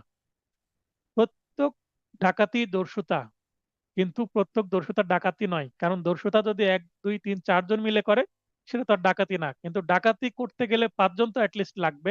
5 6 বা 10 জন মিলে যে কাজটা করছে, কাজটা তো আলটিমেটলি মানে ডাকাতি হয়ে যাচ্ছে বেশি মানুষের কারণে, কিন্তু কাজটা তো দস্যুতা থেকেই সূচনা হলো, মানে উপাদানগুলো দস্যুতারই। তাহলে ডাকাতি ও দস্যুতার মধ্যে অপরাধের সংখ্যা ব্যতীত অন্যান্য উপাদানগুলো প্রায় অভিন্ন, মানে একই। তাহলে দেখেন, যদি আপনি বেসিক কনসেপ্ট বুঝেন কি চুরিটা কি জিনিস সেটা যদি প্রথমে বুঝে নেন, তারপরে বলপূর্বক আদায় কি জিনিস সেটা যদি আপনি বুঝে নেন, তাহলে রবারি এবং ডাকাতি কিন্তু বুঝতে সুবিধা হবে। কারণ চুরি থেকেই দস্যুতা, বলপূর্বক আদায় থেকে দস্যুতা, আবার দস্যুতা মানেই তো ডাকাতি। আলটিমেটলি কিন্তু যদি এইভাবে চিন্তা করেন, শুধু দুইটা জিনিস আপনাদের মনে রাখতে হবে, একটা চুরি কি আর বলপূর্বক আদায় কি। তাহলে আপনি মনে রাখতে পারবেন। এই চুরি আর বলপূর্বক আদায়ের সাথে যদি ভয় ভীতি এগুলো যদি যুক্ত হয়, মানে সহিংসতা যদি চলে আসে, যেমন বেআইনি সমাবেশ আর দাঙ্গা, বেআইনি সমাবেশের সাথে হিংস্র আচরণ যদি করা হয়, সহিংসতা চলে আসে, তাহলে সেটা দাঙ্গা হয়ে যায়। তেমনি চুরি বা দস্যুতার মধ্যে যদি সহিংসতা চলে আসে, ভয়াবহতা যদি চলে আসে, সেই ক্ষেত্রে সেটা দস্যুতা হয়ে যায়। আর লোক যদি 5 বা বেশি হয়ে যায় সেটা ডাকাতি। দেখেন, 1 মিনিটে কিন্তু পুরো 4টা অপরাধের কনসেপ্ট ক্লিয়ার করা সম্ভব, যদি এইভাবে আপনি মনে রাখতে পারেন। তাহলে ফাউন্ডেশন হচ্ছে চুরি এবং বলপূর্বক আদায়। এই দুইটা যদি ফাউন্ডেশন মনে রাখতে পারেন, দস্যুতা এবং ডাকাতি মনে রাখা খুবই ইজি। এরপরে বলপূর্বক আদায়ের উপাদান, অলরেডি আমরা যে সংজ্ঞা পড়লাম সেটার মধ্যে একই উত্তর, সংজ্ঞার উপাদান একই, পার্থক্য নাই। কখন বলপূর্বক আদায় দস্যুতা হিসেবে পরিগণিত হয় অলরেডি আমরা পড়ে ফেলেছি, এটা দস্যুতার সংজ্ঞার মধ্যে আছে। এবার আমরা চুরি ও বলপূর্বক আদায়ের মধ্যে পার্থক্য নিরূপণ করব। নিম্নে পেনাল কোড ও ফৌজদারি কার্যবিধি, মানে the code of criminal procedure 1898, মানে দণ্ডবিধি এবং সিআরপিসি দুইটা আইন এর, দণ্ডবিধি এবং সিআরপিসি দ্বিতীয় তফসিল এর বিধানাবলীর আলোকে চুরি ও বলপূর্বক আদায়ের মধ্যে পার্থক্য নিরূপণ করা হলো। বাজারে যে গাইডগুলো আছে সেই গাইডগুলোতে বেসিক্যালি পেনাল কোডের যে বিধানগুলো আছে, যে প্রভিশনগুলো আছে, বিধানের ইংরেজি হচ্ছে প্রভিশন, তো যে প্রভিশনগুলো পেনাল কোডে আছে সেগুলোকে টার্গেট করে কিন্তু সংজ্ঞা, ধারা এবং সাজা এই রিলেটেড, এবং কিছু থিওরিটিক্যাল বিষয়কে টার্গেট করে, কিছু পয়েন্টকে টার্গেট করে কিন্তু পার্থক্য করা হয়েছে। কিন্তু আমি এখানে এর সাথে সিআরপিসি কে যুক্ত করে দিয়েছি। আমরা পড়ছি কিন্তু পেনাল কোড, তো সিআরপিসির বিষয় এখানে চলে আসছে, কারণ সিআরপিসির দ্বিতীয় তফসিলে পেনাল কোডের বিষয়ে বলা আছে। আমরা পয়েন্টগুলো যদি দেখি শেষের দিকে বুঝতে পারবেন কেন আমি সিআরপিসি এর মধ্যে নিয়ে আসলাম। খুবই স্মার্ট ওয়েতে সিআরপিসি নিয়ে আসছি। 5-এর বেশি নম্বর যদি আসে সেক্ষেত্রে আমরা এই পয়েন্ট দিয়ে দিতে পারি। আর যদি আপনার সময় থাকে মনে রাখতে পারেন, সিআরপিসির পার্থক্য দিয়ে দিলে আপনার একটু স্মার্টনেসটা প্রকাশ পাবে। ধারা 378 আর এখানে 383, চুরি এবং বলপূর্বক আদায়ের ধারার পার্থক্য দেখালাম। সংজ্ঞা অলরেডি আমরা দুইটা সংজ্ঞা সম্পর্কে জানি, চুরির সংজ্ঞা দিলাম, মাঝখানে পক্ষান্তরে বললাম, বলপূর্বক আদায়ের সংজ্ঞা দিলাম, সংজ্ঞার পড়ছি না। সম্মতি, সম্মতির ইংরেজি কি? কনসেন্ট, মানে মত দেওয়া, মত প্রকাশ করা, মানে কেউ আপনাকে যদি কোনো কিছু প্রশ্ন করে, আপনার যদি বলেন হ্যাঁ রাজি আছি আমি, তাহলে সেটা সম্মতি প্রদান করা হলো। আর যদি বলেন না আমি রাজি নাই, যদি নো বলে, তাহলে এটা কনসেন্ট দিল না। তাহলে চুরির ক্ষেত্রে সম্পত্তি দখলদার ব্যক্তির সম্মতি থাকে না, তার মানে বিনা সম্মতিতে বলা হচ্ছে। তার মানে এই যে মোবাইল ফোন মিলন ভাইয়ের পকেট থেকে যে নিয়ে নিবে, সেটা মিলন ভাইয়ের সম্মতিতে না, হয় মিলন ভাই কিছু বুঝে ওঠার আগে মানে স্ন্যাচ করে নেওয়া, মানে খুব দ্রুত নিয়ে চলে যাওয়া, অথবা অগোচরে মিলন ভাই বুঝতে পারলো না, পকেট থেকে পিক পকেট, যেটা পকেট মারা, এভাবে নিয়ে নেওয়া। অথবা মিলন ভাইয়ের মোবাইল ফোনটা তার বডির বা কোনো পোশাকের কোথাও নাই, মিলন ভাইয়ের মোবাইল ফোনটা বাড়িতে আছে, বাড়ি থেকে মোবাইল ফোনটা নিয়ে গেল গোপনে, সেটাও কি হতে পারে? চুরি হতে পারে। তার মানে সম্মতি নাই, মিলন ভাই জেনেই দিল না, অথবা জানতে পারলো কিছু করতে পারলো না, কারণ চোখের সামনে দ্রুত নিয়ে চলে গেল, চুরি হয়ে গেল। কিন্তু এই যে মাঝখানে কিন্তু, পক্ষান্তরে, অন্যদিকে, এই ধরনের আমরা অব্যয় পদ ব্যবহার করব, তাহলে উত্তর সুন্দর হবে। বলপূর্বক আদায়ের ক্ষেত্রে সম্পত্তির দখলদার ব্যক্তি তার সম্মতিতে তার সম্মতি প্রদানে বাধ্য হয়। সম্মতি প্রদানে কেন বাধ্য হয়? ওই যে ব্ল্যাকমেল করছে, অথবা ভয় দেখাচ্ছে, না দিলে খবর আছে। চাঁদাবাজি এইভাবেই তো করে, বলে দিল, বস দিতে বলছে, না দিলে কিন্তু খবর আছে, ব্যবসা বন্ধ করে দেবে, পুড়িয়ে দেবে সবকিছু, বা কাউকে মেরে ফেলবে, বা আহ, মানে হাত হাত পা ভেঙে দিবে, এই ধরনের ভয় দেখায়। তো এই ভয়েই দিয়ে দেয়। তো সেটা হয়ে যাবে বলপূর্বক আদায়। তো এই যে মিলন ভাই সামনে আসলো, এসে চাকু দেখিয়ে ভয় দেখিয়ে যদি নিয়ে যায়, সেটা কিন্তু তাৎক্ষণিক ভয়, কারণ মিলন ভাইয়ের সম্মুখে দাঁড়ালো, তখন কিন্তু সেটা বলপূর্বক আদায় হবে না, সেটা দর্শিত হবে। কিন্তু যদি দূর থেকে মোবাইল ফোনে হুমকি ধামকি দেয়, বা যদি বলে, কাছে থেকে বললো যে 2 দিনের মধ্যে টাকাটা দিতে হবে, 10 লক্ষ টাকা রেডি রাখবেন, সেটাও কিন্তু কি হবে? বলপূর্বক আদায় হবে, কারণ তাৎক্ষণিক ভয় দেখাচ্ছে না তাই। তার মানে ভাবার জন্য সময় দিচ্ছে, টাকা অ্যারেঞ্জ করার জন্য, ম্যানেজ করার জন্য সময় দিচ্ছে। সম্পত্তি অর্পণ, তাহলে চুরির ক্ষেত্রে কিন্তু সম্পত্তি অর্পণ করে না, বরং সম্পত্তি নিয়ে নেয় অপরাধী। আর বলপূর্বক আদায়ের ক্ষেত্রে কিন্তু ভয়ে হোক, যেভাবে হোক, সম্মতিও যেমন দেয়, নিজেই আবার সম্পত্তিটা দিয়ে দেয়, পকেট থেকে মিলন ভাই দিয়ে দিবে, অপরাধীরা নিবে না। সম্পত্তি প্রকৃতি, তার মানে স্থাবর না অস্থাবর। চুরি শুধুমাত্র অস্থাবর, পক্ষান্তরে অস্থাবর এবং স্থাবর উভয় ক্ষেত্রে বলপূর্বক আদায় সম্ভব। সম্পত্তির স্থানান্তর, চুরির ক্ষেত্রে অবশ্যই সেটাকে কি করতে হবে? এক জায়গা থেকে অন্য জায়গায় নিয়ে যাওয়া জরুরি বা আবশ্যক, নিয়ে যেতেই হবে, না হলে সেটা চুরি হবে না। কিন্তু বলপূর্বক আদায়ের ক্ষেত্রে সেটা নিয়েও যেতে পারে বা নাও নিয়ে যেতে পারে। যদি একটা জমি কেউ কি করে বলপূর্বক আদায় করে, তাহলে জমি তো আর মুভ করানো যাবে না, সেখানে রেখে দিবে। এখন কেউ যদি বলেন যে, আমি একটা উঁচু ভিটে আমি কি করলাম, জোরপূর্বক নিয়ে নিলাম, নিয়ে নেওয়ার পরে সেখানকার মাটি আমি খনন করে সেটাকে পুকুরে পরিণত করলাম, মাটি নিয়ে চলে গেলাম।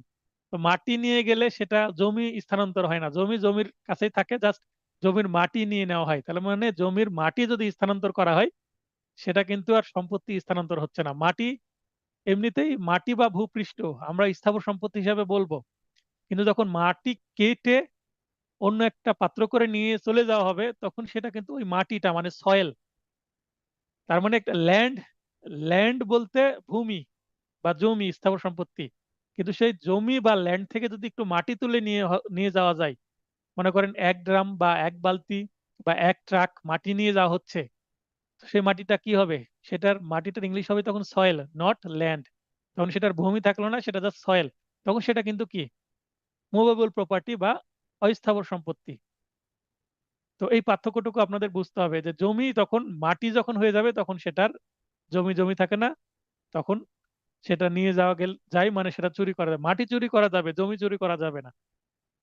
বলপূর্বক গ্রহণ, চুরির ক্ষেত্রে বল প্রয়োগ আবশ্যক নয়। তার মানে ওই যে বলপূর্বক গ্রহণের ক্ষেত্রে বল প্রয়োগ করে নেওয়া হচ্ছে, জোর করে, মানে ওই যে বাধা প্রদান যখন করা হবে, তখন তো বলপূর্বক আদায়ের একটা বিষয় থাকবে। মানে অপরাধের মধ্যেই তো আছে বলপূর্বক বা জোরপূর্বক, তাই চুরির মধ্যে সেটা থাকবে না, কিন্তু বলপূর্বক আদায়ের মধ্যে সেটা অবশ্যই আবশ্যক বা আবশ্যক একটা উপাদান। ভীতি প্রদর্শন, চুরির ক্ষেত্রে ভীতি প্রদর্শন আবশ্যক নয়, কারণ চুরি গোপনে হতে পারে, বা দেখিয়ে নিবে কিন্তু দ্রুত নিয়ে চলে যাবে, সেটা চুরি হতে পারে। সেখানে ভয় দেখানোর কোনো বিষয় নাই, কিন্তু বলপূর্বক আদায়ের ক্ষেত্রে ভীতি প্রদর্শন আবশ্যক। ভীতি যদি সামনাসামনি ভয় দেখায়, তাহলে সেটা দর্শুতা। এবং তাৎক্ষণিক যদি ভয় দেখায়, সেটা দর্শুতা। কিন্তু ভীতি তাৎক্ষণিক যদি না হয় এবং সামনাসামনি দাঁড়িয়ে না হয়, তাহলে সেটার দর্শুতা হবে না, বলপূর্বক আদায়ই থেকে যাবে। তাহলে দেখেন, ভয় প্রদর্শন করলেই যে সেটা দর্শুতা তা নয়।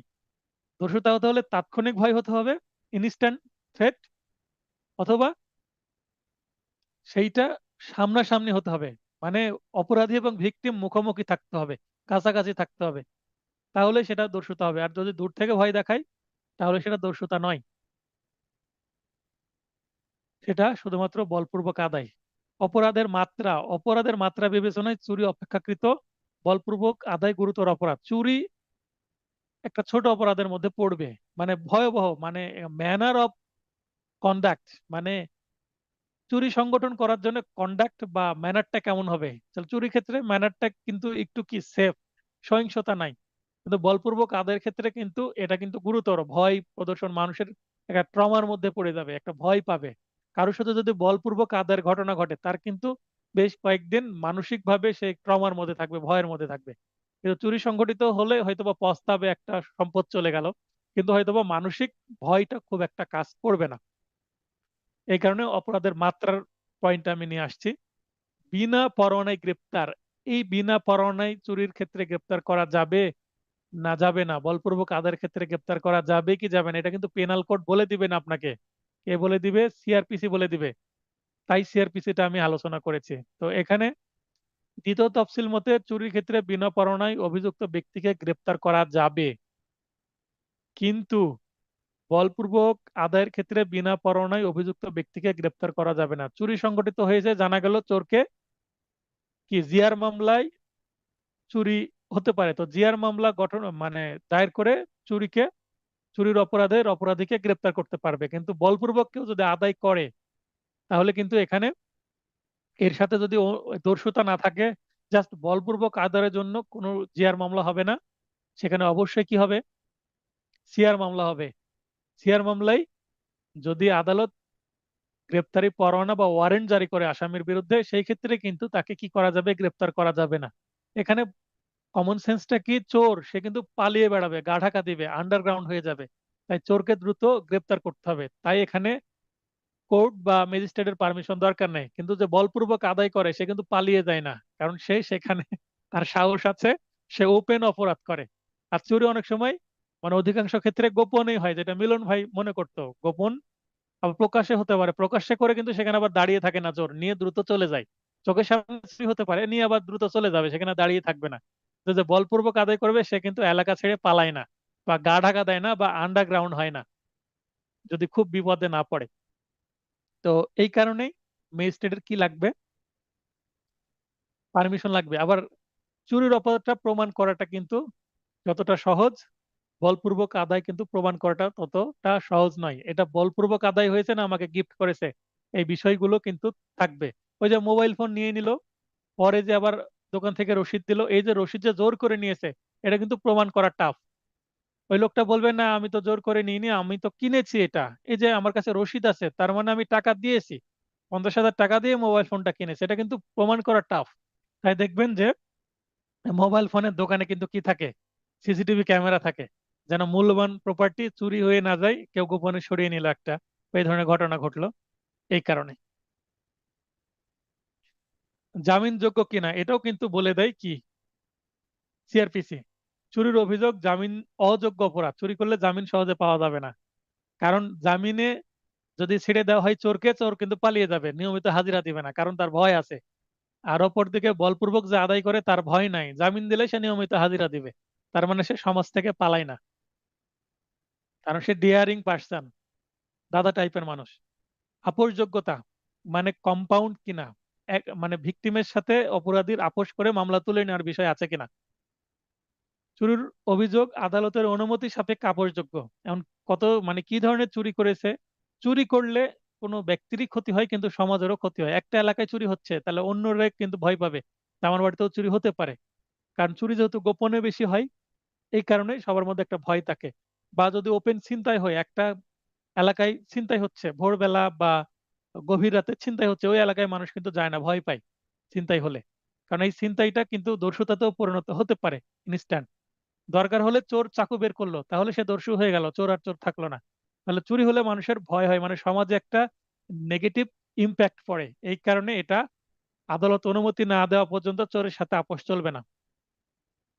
অপরদিকে বলপূর্বক আদায়ের অভিযোগ কোনো ক্রমেই আপোষযোগ্য নয়। কেন আপোষযোগ্য নয়? কারণ সে তো সমাজের জন্য বড় ধরনের একটা ক্যান্সার। যে এক্সটর্ট করে, চাঁদাবাজি করে, দাদা টাইপের মানুষ, সে সমাজের জন্য একটা কি ক্যান্সার, মানে সমাজে তার জন্য একটা ত্রাসের রাজত্ব তৈরি হয়। এটা আরো ভয়াবহ জিনিস, স্থায়ী একটা ভয় তৈরি হয় মানুষের মধ্যে। বিচারিক আদালত, এটাও আমরা কিন্তু ওই সিআরপিসির যে দ্বিতীয় তফসিলের 8ম কলামে পাই। চুরির অভিযোগ যে কোনো জুডিশিয়াল ম্যাজিস্ট্রেট কর্তৃক বিচার্য। অন্যদিকে বলপূর্বক আদায়ের অভিযোগ কেবল মেট্রোপলিটন ম্যাজিস্ট্রেট অথবা প্রথম শ্রেণীর ম্যাজিস্ট্রেট বা দ্বিতীয় শ্রেণীর ম্যাজিস্ট্রেট কর্তৃক বিচার্য। তার মানে বলপূর্বক আদায় যে কোনো ম্যাজিস্ট্রেট করতে পারছে, কিন্তু চুরির কিন্তু যে কোনো ম্যাজিস্ট্রেট করতে পারবে না, কারণ চুরির অপরাধটা জুডিশিয়াল ম্যাজিস্ট্রেট, সরি, চুরিটা যেহেতু একটু অপেক্ষাকৃত কম, একটু আগে আমরা দেখলাম কোথায় অপরাধের মাত্রা, চুরি অপেক্ষাকৃত বলপূর্বক আদায় মানে চুরির থেকে বলপূর্বক আদায় একটু গুরুতর। এই কারণে চুরি যেহেতু একটু লাইট বা হালকা অপরাধ, এই কারণে যে কোনো ম্যাজিস্ট্রেট করতে পারবে। কিন্তু বলপূর্বক আদায় অপেক্ষাকৃত গুরুতর বা একটু হেভি অপরাধ, এই কারণে এইটা প্রথম শ্রেণীর ম্যাজিস্ট্রেট বা মেট্রোপলিটন ম্যাজিস্ট্রেট, মেট্রোপলিটন ম্যাজিস্ট্রেট হতে হলে মিনিমাম তাকে প্রথম শ্রেণীর ম্যাজিস্ট্রেট হতে হয় অথবা দ্বিতীয় শ্রেণীর ম্যাজিস্ট্রেট। তার মানে তৃতীয় শ্রেণীর ম্যাজিস্ট্রেট এই অপরাধের বিচার করতে পারবে না, অপরাধমূলক আদায় বা সরি বলপূর্বক আদায়ের ক্ষেত্রে। এরপরে দস্যুতা এবং ডাকাতির পার্থক্য। তাহলে বেসিক পার্থক্য ওই যে 1 2 3 4 জন মিলে কাজটি করলে দস্যুতা, 5 6 7 8 বা আনলিমিটেড মানুষ, অনেক মানুষ মিলে কাজটি করলে ডাকাতি হবে। কিন্তু আরো কিছু আমরা পার্থক্য দেখব পেনাল কোড এবং সিআরপিসির আলোকে, দ্বিতীয় তফসিলের আলোকে। ধারা 390 এর সংজ্ঞা, 391 সংজ্ঞা দস্যুতা এবং ডাকাতির সংজ্ঞা অলরেডি আমরা পড়েছি সংজ্ঞা, তাই আর রিপিট করলাম না। অপরাধীর সংখ্যার ভিন্নতা 1 থেকে 4 জন যদি হয় সেটা দস্যুতা সংঘটিত হয়, কিন্তু ডাকাতির ক্ষেত্রে ন্যূনতম 5 জন লাগবে বা তার বেশি। অপরাধের মাত্রা দস্যুতার থেকে ডাকাতি যদি বেশি লোক মিলে করছে তাহলে গুরুতর হবে। অপরাধের মাত্রা বিবেচনায় দস্যুতার চেয়ে ডাকাতি অধিক গুরুতর অপরাধ। অবশ্যই ডাকাতি করলে তো একটা ভয়াবহ একটা অপরাধ হয়ে যায়। বিচারিক আদালত কোনটা হবে সেটা আমরা দ্বিতীয় তফসিলে পাই সিআরপিসির। দস্যুতার অভিযোগ দায়রা জজ, চিফ মেট্রোপলিটন ম্যাজিস্ট্রেট, চিফ অতিরিক্ত chief metropolitan magistrate, chief judicial magistrate, অতিরিক্ত চিফ জুডিশিয়াল ম্যাজিস্ট্রেট বা সরকার কর্তৃক বিশেষভাবে ক্ষমতাপ্রাপ্ত প্রথম শ্রেণী ম্যাজিস্ট্রেট। বিশেষভাবে ক্ষমতা সিআরপিসির কত ধারায় পাই? 29-এর গতে পাই, আদালত কর্তৃক বিচার্য। এটা আমরা দেখলাম কিসের ক্ষেত্রে? দস্যুতার ক্ষেত্রে। অপরপক্ষে ডাকাতির অভিযোগ শুধুমাত্র দায়রা জজ, তার মানে বড় আদালত কর্তৃক বিচার্য, ছোট আদালত বা কোনো ম্যাজিস্ট্রেট কর্তৃক বিচার্য নয়। এছাড়াও অপরাধ দুইটির উপাদান বিশ্লেষণপূর্বক বলা যায় যে প্রত্যেক ডাকাতি দস্যুতা, কিন্তু প্রত্যেক দস্যুতা ডাকাতি নয়। ডাকাতি ও দস্যুতার মধ্যে অপরাধীর সংখ্যা ব্যতীত অন্যান্য উপাদানগুলো প্রায় অভিন্ন। এটা কিন্তু অলরেডি আমরা ডাকাতির সংজ্ঞার মধ্যে এই লাইনটা পেয়েছিলাম। তো এইভাবে আমরা শেষ করলাম। এখন আমি এখানে কি করেছি? চুরি এবং বলপূর্বক আদায়ের পার্থক্যটা দিয়ে দিয়েছি, দস্যুতা ডাকাতির দিয়ে দিয়েছি। এখন আমি চুরির সাথে ডাকাতির যদি পার্থক্য দিয়ে দিই, চুরির সাথে যদি আমি দস্যুতার পার্থক্য দিয়ে দিই, বা বলপূর্বক আদায়ের সাথে যদি দস্যুতার পার্থক্য দিয়ে দিই বা ডাকাতির পার্থক্য দিয়ে দিই, আপনাদের বানিয়ে লিখতে হবে। অতএব এটা আপনারা চিন্তা করে রাখবেন। তার মানে এই 4টা যে অপরাধ পড়াচ্ছি আজকে, এটা একটার সাথে আরেকটা আমি কি করে দিতে পারি? পার্থক্য করে দিতে পারি। অথবা আবার কি করতে পারি? চুরি, বলপূর্বক আদায় এবং দস্যুতা, মানে 3টা অপরাধ উল্লেখ করে দিয়ে পরস্পরের মধ্যে পার্থক্য লিখুন। তার মানে আমরা ইতিপূর্বে দেখেছি পার্থক্য শুধুমাত্র 2টা জিনিসের মধ্যে হয়, এবার 3টা জিনিসের মধ্যেও পার্থক্য আসতে পারে। এটা একটু নতুন স্টাইলের একটা পার্থক্য। চুরি, বলপূর্বক আদায় এবং দস্যুতা 3টায় দিয়ে দিল যে অপরাধগুলোর মধ্যে পার্থক্য বিবেচনা করুন। তখন কিন্তু আপনাকে এই যে একটা একটা পয়েন্টে আপনাকে 3টা পয়েন্ট উল্লেখ করতে হবে। তো এইটা আপনারা একটু নিজেরা হোমওয়ার্ক আপনাদের দিয়ে দিলাম। কি হোমওয়ার্ক? চুরি, বলপূর্বক আদায় এবং দস্যুতা, এই 3টা অপরাধের মধ্যে পার্থক্য কি আপনারা লিখে আমাকে সেন্ড করবেন ছবি তুলে। এটা আপনাদের হোমওয়ার্ক। এবং এটা পাঠানোর সময় হচ্ছে এই যে আগামী শুক্রবার পর্যন্ত, আগামী শুক্রবার মাগরিবের আগ পর্যন্ত আপনারা এটা পাঠাবেন। এটা হচ্ছে আপনাদের সময়। তাহলে আমি কার কেমন হবে এটার জন্য নম্বর 10 নম্বর। আপনারা এই হোমওয়ার্কটা কিভাবে আপনারা বই, নোট সব কিনতে পারেন, হেল্প নিতে পারেন। এরপর আমরা চলে যাই প্রবলেমেটিক কোশ্চেন। ক, নির্দিষ্ট অবস্থায় খ কে ধরে রেখে প্রতারণামূলকভাবে ক্ষয়ের সম্মতি ব্যতিরেকে তার পোশাক হতে টাকা ও রত্ন নিয়ে নেয়, তাহলে যে ভিকটিম সে কি টাকা দিয়ে দিল না নিয়ে নিল? তার মানে নিয়ে নিল, অপরাধী নিয়ে নিল। অপরাধী যেহেতু নিয়ে নিল, তাহলে অপরাধী এখানে চুরি করলো, আর চুরি করার সময় তাকে ধরে রেখেছে। ধরে রাখলো মানে কি, বাধা প্রদান করলো তার চলাফেরা। তার মানে এক জায়গা থেকে সে অন্য জায়গায় সে মুভ করতে পারছে না। যখন একজন আরেকজনকে জাপটে ধরে তখন তো আর মুভ করা যায় না, বা হাত চেপে ধরে তখন মুভ করতে পারে না, বা দড়ি দিয়ে বেঁধে ফেলে তখন তো মুভ করতে পারে না। এটাকে বলে রেস্ট্রেন বা অপরাধমূলক বাধা প্রদান। তো চুরিতে যদি বাধা প্রদান করা হয় বা বাধা প্রদানের চেষ্টা করা হয়, তখন সেটা কি হবে? দর্শুতা হবে। এটাই হচ্ছে উত্তর। দেখেন, এটা উক্ত কাজে ক এর শারীরিক উপস্থিতি ও খ কে, শারীরিক উপস্থিতি মানে কি, চুরি করার সময় সরাসরি সে সেখানে উপস্থিত আছে এবং অন্যায়ভাবে তাৎক্ষণিক। হ্যাঁ, তো যেটা আলোচনা করছিলাম, যে প্রবলেমেটিক প্রশ্নে এখানে যে ঘটনাটা ঘটছে, যে ক নির্দিষ্ট অবস্থায় খ কে ধরে রেখে, এখানে খ হচ্ছে ভিকটিম আর ক হচ্ছে তাকে ধরেছে, ধরে তাকে নড়াচড়া করতে দিচ্ছে না। তার মানে কি, এখানে বাধা প্রদান করছে, অপরাধমূলক বাধা প্রদান বা রেস্টেন। রেস্টেন, চুরির সময় যদি রেস্টেন করে তাহলে তো সেটা দর্শুতা হয়ে যাবে। তো সেটাই কিন্তু দর্শুতার অপরাধ করেছে। তো এখানে দেখেন 390 ধারায় প্রথমে আমরা ঘটনা বলে দেব, তারপরে বিচার্য বিষয় বলে দেব, তারপরে প্রাসঙ্গিক আইনে 390 ধারার যে দুইটা, 390 ধারায় দর্শুতার উপাদান, দুইটা উপাদান আমরা দেখতে পাই, চুরি থেকে দর্শুতা এবং বলপূর্বক আদায় থেকে দর্শুতা। একটু আগে আমরা দেখলাম। তো এটা যেহেতু চুরি, কেন চুরি? কারণ নিজে থেকে নিয়ে নিয়েছে টাকা এবং রত্ন। টাকা এবং রত্নের যে মালিক সে তো আর নিজে থেকে দিয়ে দেয়নি, দিয়ে দিলে সেটা বলপূর্বক আদায় থেকে দর্শুতা হতো। কিন্তু এখানে ভিকটিম দিয়ে দিচ্ছে না, বরং ভিকটিমের কাছ থেকে নিয়ে নিচ্ছে যে অপরাধী সে।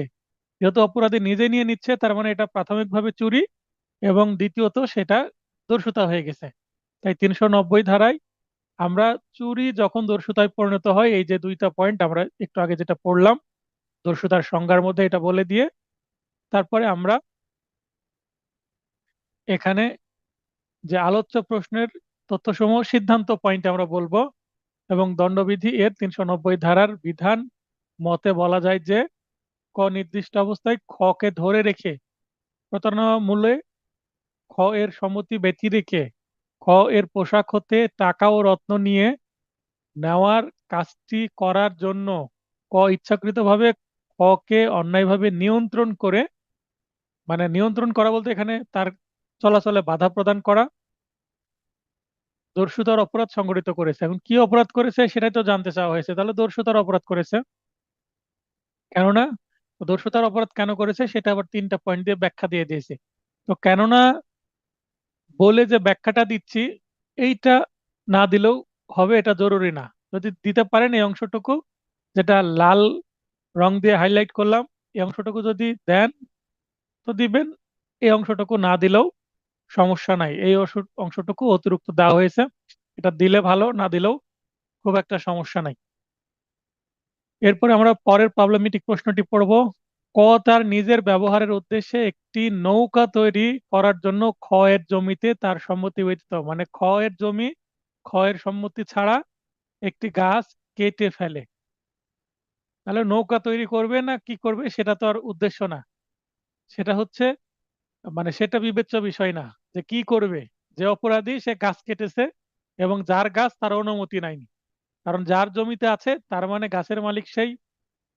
অতএব এখানে ডেফিনেটলি চুরি করেছে, জাস্ট এটা চুরি হবে। এবং চুরি করার সময় নিয়ন্ত্রণ করেনি, ভয় দেখায়নি, কোনো কিছুই নাই। তাহলে ক কোন অপরাধ করেছে? চুরির অপরাধ করেছে। আমরা সিদ্ধান্তটুকু দেখবো, শেষেরটুকু পড়বো, আগেরটুকু তো আপনারা জানেন কিভাবে লিখতে হয়। 378 ধারার বিধান মতে ক চুরির অপরাধ করেছে কেননা সম্পত্তির দখলকার খ এর বিনা সম্মতিতে, তাহলে দখলকার মানে সম্পত্তির যে জমির মালিক তাকে বলা হচ্ছে, তার জমির একটি গাছ কেটে ফেলা হয়েছে তার সম্মতি ছাড়া। গাছটি যতক্ষণ ভূমির সাথে সংযুক্ত অবস্থায় ছিল ততক্ষণ তা স্থাবর সম্পত্তি ছিল, কিন্তু যেই মুহূর্তে গাছটি কেটে ফেলা হয়েছে উক্ত মুহূর্ত হতে তা অস্থাবর সম্পত্তিতে পরিণত হয়েছে, যা স্থানান্তর পূর্বক চুরিযোগ্য। এই কারণেই সেটা প্রাথমিকভাবে স্থাবর হলেও পরবর্তীতে কেটে ফেললে সেটা অস্থাবর হয়ে গেছে। এবং আমি চুরির সংজ্ঞা দিতে গিয়ে প্রথমেই বললাম যে গাছ কাটার সঙ্গে সঙ্গে সেটা চুরি হয়ে যাবে। সেটা নিয়ে যেতে যদি নাও পারে বা নিয়ে না যায়, গাছ কাটলো মানে সেটা চুরি হয়ে গেল, সেটা যদি অনুমতি ছাড়া গাছ কাটে। আচ্ছা, এরপরে আরেকটা উদাহরণ, প্রবলেমেটিক প্রশ্ন। কয়েকজন ডাকাত ক এর বাড়িতে ডাকাতি করে, তাহলে ক হচ্ছে বাড়ির মালিক। সে সময় ক বাধা দিলে, ক এর বাড়িতে ডাকাতি করছে, ক বের হয়ে এসে বাধা দিচ্ছে, খ ব্যতীত অন্য ডাকাতগণ ক কে হত্যা করতে উদ্যত হয়। মানে ডাকাত দলের অনেকজন আছে, মনে করেন 10 জন। এখন ওখানে খ ভালো মানুষ, সে ডাকাত ঠিক আছে, কিন্তু এই যে মালিককে যে মেরে ফেলার চেষ্টা করছে বাকি 9 জন, কিন্তু খ বাধা দিচ্ছে। খ বলছে না, মারার দরকার নাই, এমনি তো ডাকাতি করছে, অপরাধ করছে, আবার মেরে ফেললে আরো বড় অপরাধ হয়ে যাবে। তাহলে খয়ের সাজেশন হচ্ছে, সে ঠান্ডা মাথায় বলছে যে মালিককে বা ককে মারার দরকার নাই, মেরে ফেলার দরকার নাই, এমনি তাকে বেঁধে রেখে চলে যাই আমরা, বা মুখে টেপ জোড়ে দিয়ে বেঁধে রেখে চলে যাই। এইভাবে হয়তোবা খ চাচ্ছিল যেন এটা ডাকাতিই থাক, খুন সহ ডাকাতি না হোক। খ একটু হয়তোবা আইন টাইন সম্পর্কে বোঝে, বা সে চাচ্ছিল না একটা মানুষকে মেরে ফেলতে। তাহলে খ তাদের নিষেধ করে, কিন্তু অন্য ডাকাতগণ শেষ পর্যন্ত ককে হত্যা করে, মানে ক্ষয়ের নিষেধাজ্ঞা বা ক্ষয়ের চেষ্টা সেটা ব্যর্থ হলো। এক্ষেত্রে ক্ষয়ের কোনো শাস্তি হবে কিনা, মানে খ তো নিষেধ করলো, ভালো মানুষ, সে কে মারতে চাচ্ছিল না, এর হয়তো সাক্ষীও আছে, কয়ের পরিবারের অন্যান্য মহিলা সদস্য দেখেছে যে খ নামে যে মিস্টার খ সে বাঁচানোর চেষ্টা করছিল কে। তাহলে সে ভালো একটু সাক্ষী দিল, কিন্তু এই সাক্ষীও ক্ষয়ের পক্ষে কি কাজে আসবে না। কারণ ডাকাতি মানে 181 ধারায় যে বলপুর বেআইনি সমাবেশ, বেআইনি সমাবেশের সদস্য সে। ডাকাতি মানে ওই যে 5 জন ন্যূনতম, 5 জন ন্যূনতম কারণ কি, বেআইনি সমাবেশের সদস্য হতে হবে, এবং বেআইনি সমাবেশের সদস্য হওয়ার জন্য মিনিমাম মেম্বার লাগবে 5 জন। তো এই মিনিমাম মেম্বার 5 জন কোটা পূরণ হওয়ার জন্য এই ডাকাত দলের সদস্য হতে হলে মিনিমাম 5 জন হতে হবে বা তার বেশি হতে হবে। তো শুধুমাত্র ডাকাত দলে থাকার জন্য কিন্তু ডাকাতের শাস্তি হয়ে যাবে। এ যেহেতু এখানে খুনের অপরাধ হয়েছে, তো ডাকাতিকালে যদি খুন হয় তাহলে শুধুমাত্র একটা সেকশনই প্রযোজ্য হবে এই মামলায়, সেটা হচ্ছে 386 ধারা। 386 ধারা হচ্ছে খুন সহ ডাকাতের শাস্তি। তো খ যদিও সে খুনটা আটকানোর চেষ্টা করছিল, আপাত দৃষ্টিতে মনে হচ্ছে খ ভালো মানুষ, কিন্তু যেহেতু সে ডাকাত দলে ছিল, তার মানে একে 396 ধারায় যদি যে অ্যাকচুয়ালি হত্যায় অংশগ্রহণ করেছিল তার যদি মৃত্যুদণ্ড হয়, ফাঁসি হয়, তাহলে ক্ষয়েরও কিন্তু মৃত্যুদণ্ড বা ফাঁসি দেওয়া যেতে পারে। 386 ধারা এখানে প্রাসঙ্গিক আইন। তাহলে 391 ধারায় আমরা সংজ্ঞা দিয়ে দিব। এবং এখানে দেখেন সিদ্ধান্তে কি বলছি, আলোচ্য প্রশ্নের তথ্যসমূহ এবং 391 ধারার বিধান মতে বলা যায় যে, যেহেতু প্রশ্নে স্পষ্টভাবে উল্লেখ আছে কয়েকজন ডাকাত, তো কয়েকজন ডাকাত বলতে এখানে ডাকাতি তো করছে, মানে 5 জনের বেশি, সেহেতু ধরে নিতে হবে অপরাধীর সংখ্যা এক্ষেত্রে 5 বা ততোধিক, 5 বা তার বেশি। সংখ্যা যদিও উল্লেখ করা নাই, শুধু ডাকাতি শব্দটা থাকার কারণে এখানে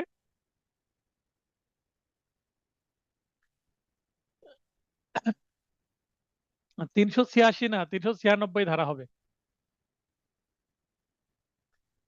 তো এখানে ডাকাতি শব্দটা উল্লেখ করার অর্থ হচ্ছে এখানে কি হবে, 5 বা তার বেশি ব্যক্তি। তাহলে এই প্রশ্নটা আবার একটু ভিন্নভাবে করতে পারে, কি ডাকাতি হচ্ছে এটা বলে দিল না, বা ডাকাত গেছে সেটা বলে দিল না, কয়েকজন ডাকাত বা ডাকাতি এরকম শব্দ না দিয়ে বলতে পারে 5 জন বা 10 জন ব্যক্তি গেল কোথায়, কয়ের বাসায়, যে তার সম্পদ লুট করার সময় তাকে হত্যা করে ফেললো, এবং খ বাধা দেওয়ার চেষ্টা করলো কিন্তু ক্ষয়ের কথা শুনলো না।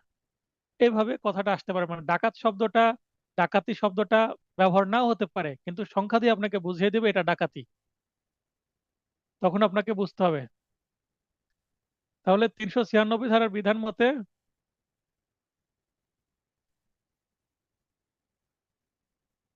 386 না, যদিও ভুল ক্রমে হয়তো বা উচ্চারণ করতে পারে, 396 লেখা আছে, 396 হচ্ছে সাজার ধারা। ঠিক আছে, 391 আমরা এটা ডাকাতি, সেটা আমরা বুঝলাম। আর 396 ধারার বিধান মতে ডাকাতি সংগঠনকালে কে খুন করেছে তা বিবেচ্য বিষয় নয়। কারণ খুন সহ ডাকাতির জন্য ঘটনাস্থলে উপস্থিত প্রত্যেকেই মৃত্যুদণ্ডে বা যাবজ্জীবন কারাদণ্ডে বা অনধিক 10 বছরের সশ্রম কারাদণ্ডে এবং সেই সাথে অর্থদণ্ড দণ্ডিত হবে। তো এই যে 396 ধারা, খুন সহ ডাকাতির শাস্তি ঘটনাস্থলে যারা যারা উপস্থিত থাকবে, তার মানে যাদের যাদের কমন ইন্টেনশন ছিল ডাকাতি করা বা যে উদ্দেশ্যে গেছে, অপরাধ দলের সবারই এই সাজাটা হতে পারে 396 ধারার। হয়তো বা কাউকে যাবজ্জীবন কারাদণ্ড দিল এবং কাউকে 10 বছর দিল, এটা দিতে পারে, এবং সেই সাথে অবশ্যই অর্থদণ্ড দিবে, কারণ এটা সম্পত্তি রিলেটেড, তাই এখানে অর্থদণ্ড মাস্ট। অতএব এটা স্পষ্ট যে খুন সহ ডাকাতির সময় যেহেতু উপস্থিত সকলের বা প্রত্যেকের এই সাজাটা হতে পারে, খ তো সেখানে উপস্থিত ছিল, তাই অতএব এটা স্পষ্ট যে খুন সহ ডাকাতির সময় ক্ষয়ের উপস্থিতি প্রমাণিত হলে, মানে খ যে সেখানে উপস্থিত ছিল সেটা তো প্রশ্নের মধ্যে আছেই, এবং সেটা যদি প্রমাণিত হয় তাহলে খকে মৃত্যুদণ্ডে বা যাবজ্জীবন কারাদণ্ডে বা অনধিক 10 বছরের সশ্রম বা বিনাশ্রম কারাদণ্ডে এবং সেই সাথে অর্থদণ্ড দণ্ডিত করা যেতে পারে। এখন মনে করেন যে 5 জন বা 10 জন মিলে আছে, এখন একজন গুলি করে মেরে ফেললো একজনকে, তাকে হয়তো বা মৃত্যুদণ্ড দিল, এবং ওই যে খুন করার সময় যারা সহযোগিতা করলো বা সম্পত্তি লুট করে নিয়ে যেতে যাদেরকে সহযোগিতা করেছে, মানে যারা সহযোগিতা করেছে বা অন্য লোকদেরকে আঘাত করেছে, তাদেরকে যাবজ্জীবন দিল, এবং ওই খ কিছু করলো না, খকে হয়তো বা 10 বছরের কারাদণ্ড দিতে পারে। এভাবে বিভিন্ন কারাদণ্ড হতে পারে। তাহলে তিনটা কারাদণ্ড এখানে আছে, সরি, তিনটা শাস্তি, একটা মৃত্যুদণ্ড, একটা যাবজ্জীবন কারাদণ্ড, এবং 10 বছরের সশ্রম কারাদণ্ড অনধিক। তো এইটা কিন্তু তিন ধরনের যে শাস্তি, সেটা কিন্তু এই অপরাধীদের এক একজনের এক এক রকম হতে পারে। সবাইকে যে মৃত্যুদণ্ড দিয়ে দিতে হবে তা নয় কিন্তু। তো আজকের আলোচনার বিষয় এটাই। আজকের আলোচনা থেকে যদি আপনাদের কারো প্রশ্ন থাকে প্রশ্ন করবেন, আর যদি প্রশ্ন না থাকে, আচ্ছা, শিবলি ভাই লাইন আসেন। যে আমার চুরি সংক্রান্ত একটা প্রশ্ন ছিল। অবশ্যই। ধরুন আমার ঘরে একজন চোর প্রবেশ করলো, হুম। আমার ঘরে যে হ্যাঙ্গারে জামা ছিল, জামা থেকে চোর টাকা নিয়ে গেল, হ্যাঁ। এটা একটা অপরাধ, চুরি হলো এটা। আর যদি হ্যাঁ। আমার ঘরে চোর প্রবেশ করে জানালা দিয়ে জামা চুরি করে নিয়ে গেল, হুম। এক্ষেত্রে দুটোই কি একই ধারার অপরাধ হবে নাকি দুই ধারার অপরাধ হবে? এখানে প্রথমত এটা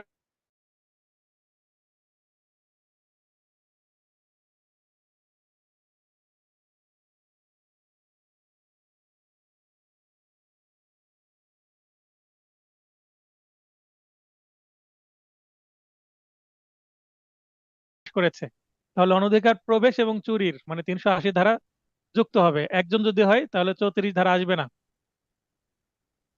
আর যদি সে বাইরে থেকেই কোনো কিছু ভিতরে প্রবেশ করে,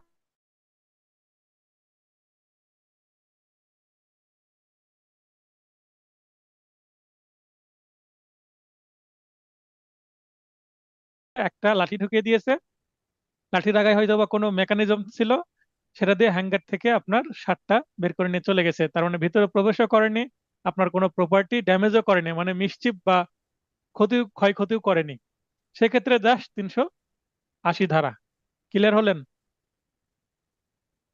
না, আমি জানতে চাচ্ছিলাম, যদি আমরা যেহেতু দেখছি এখানে 380 ধারায় বলা হয়েছে বাসগৃহ ইত্যাদিতে চুরি, তো জামা তো সাধারণত বাসগৃহে বিষয়বস্তু, জামা বাসগৃহে থাকে, কিন্তু টাকা তো বাসগৃহে বিষয়বস্তু না। টাকা যেহেতু পকেটে আছে, হুম। পকেট থেকে টাকা চুরি করলে এটা কি 379 হবে কিনা, এবং জামা চুরি করলে কি 380 হবে কিনা? আপনার এই যে জামা থেকে টাকা চুরি করেছে, সে জামাটা কোথায় ছিল? আপনি বলছেন হ্যাঙ্গারে, তার মানে বাড়ির ভিতরেই তো ছিল, তাই নয় কি? সেটা ঠিক। এখন আপনি জামা পরে, আপনার জামা বা প্যান্ট পরে আপনি যাচ্ছেন আপনার প্যান্টের পকেটে বা জামার পকেটে আপনার মোবাইল ফোন বা কি আছে, পার্স আছে বা ওয়ালেট আছে, মানি ব্যাগ আছে। এখন আপনি বাড়ির বাইরে আছেন, তখন সেটা 379-তে হবে। কিন্তু এই জামা বা এই ওয়ালেট, জামা সহ বা আপনার যদি একটা সিন্দুকও যদি থাকে বাড়ির ভিতরে, সেখান থেকে যদি চুরি করে 380, 380 79-এর মধ্যে আপনার কনফিউশন হচ্ছে, তাই তো? জি। এবার ক্লিয়ার হলো? জি। এখন জামাটা কোথা থেকে নিল?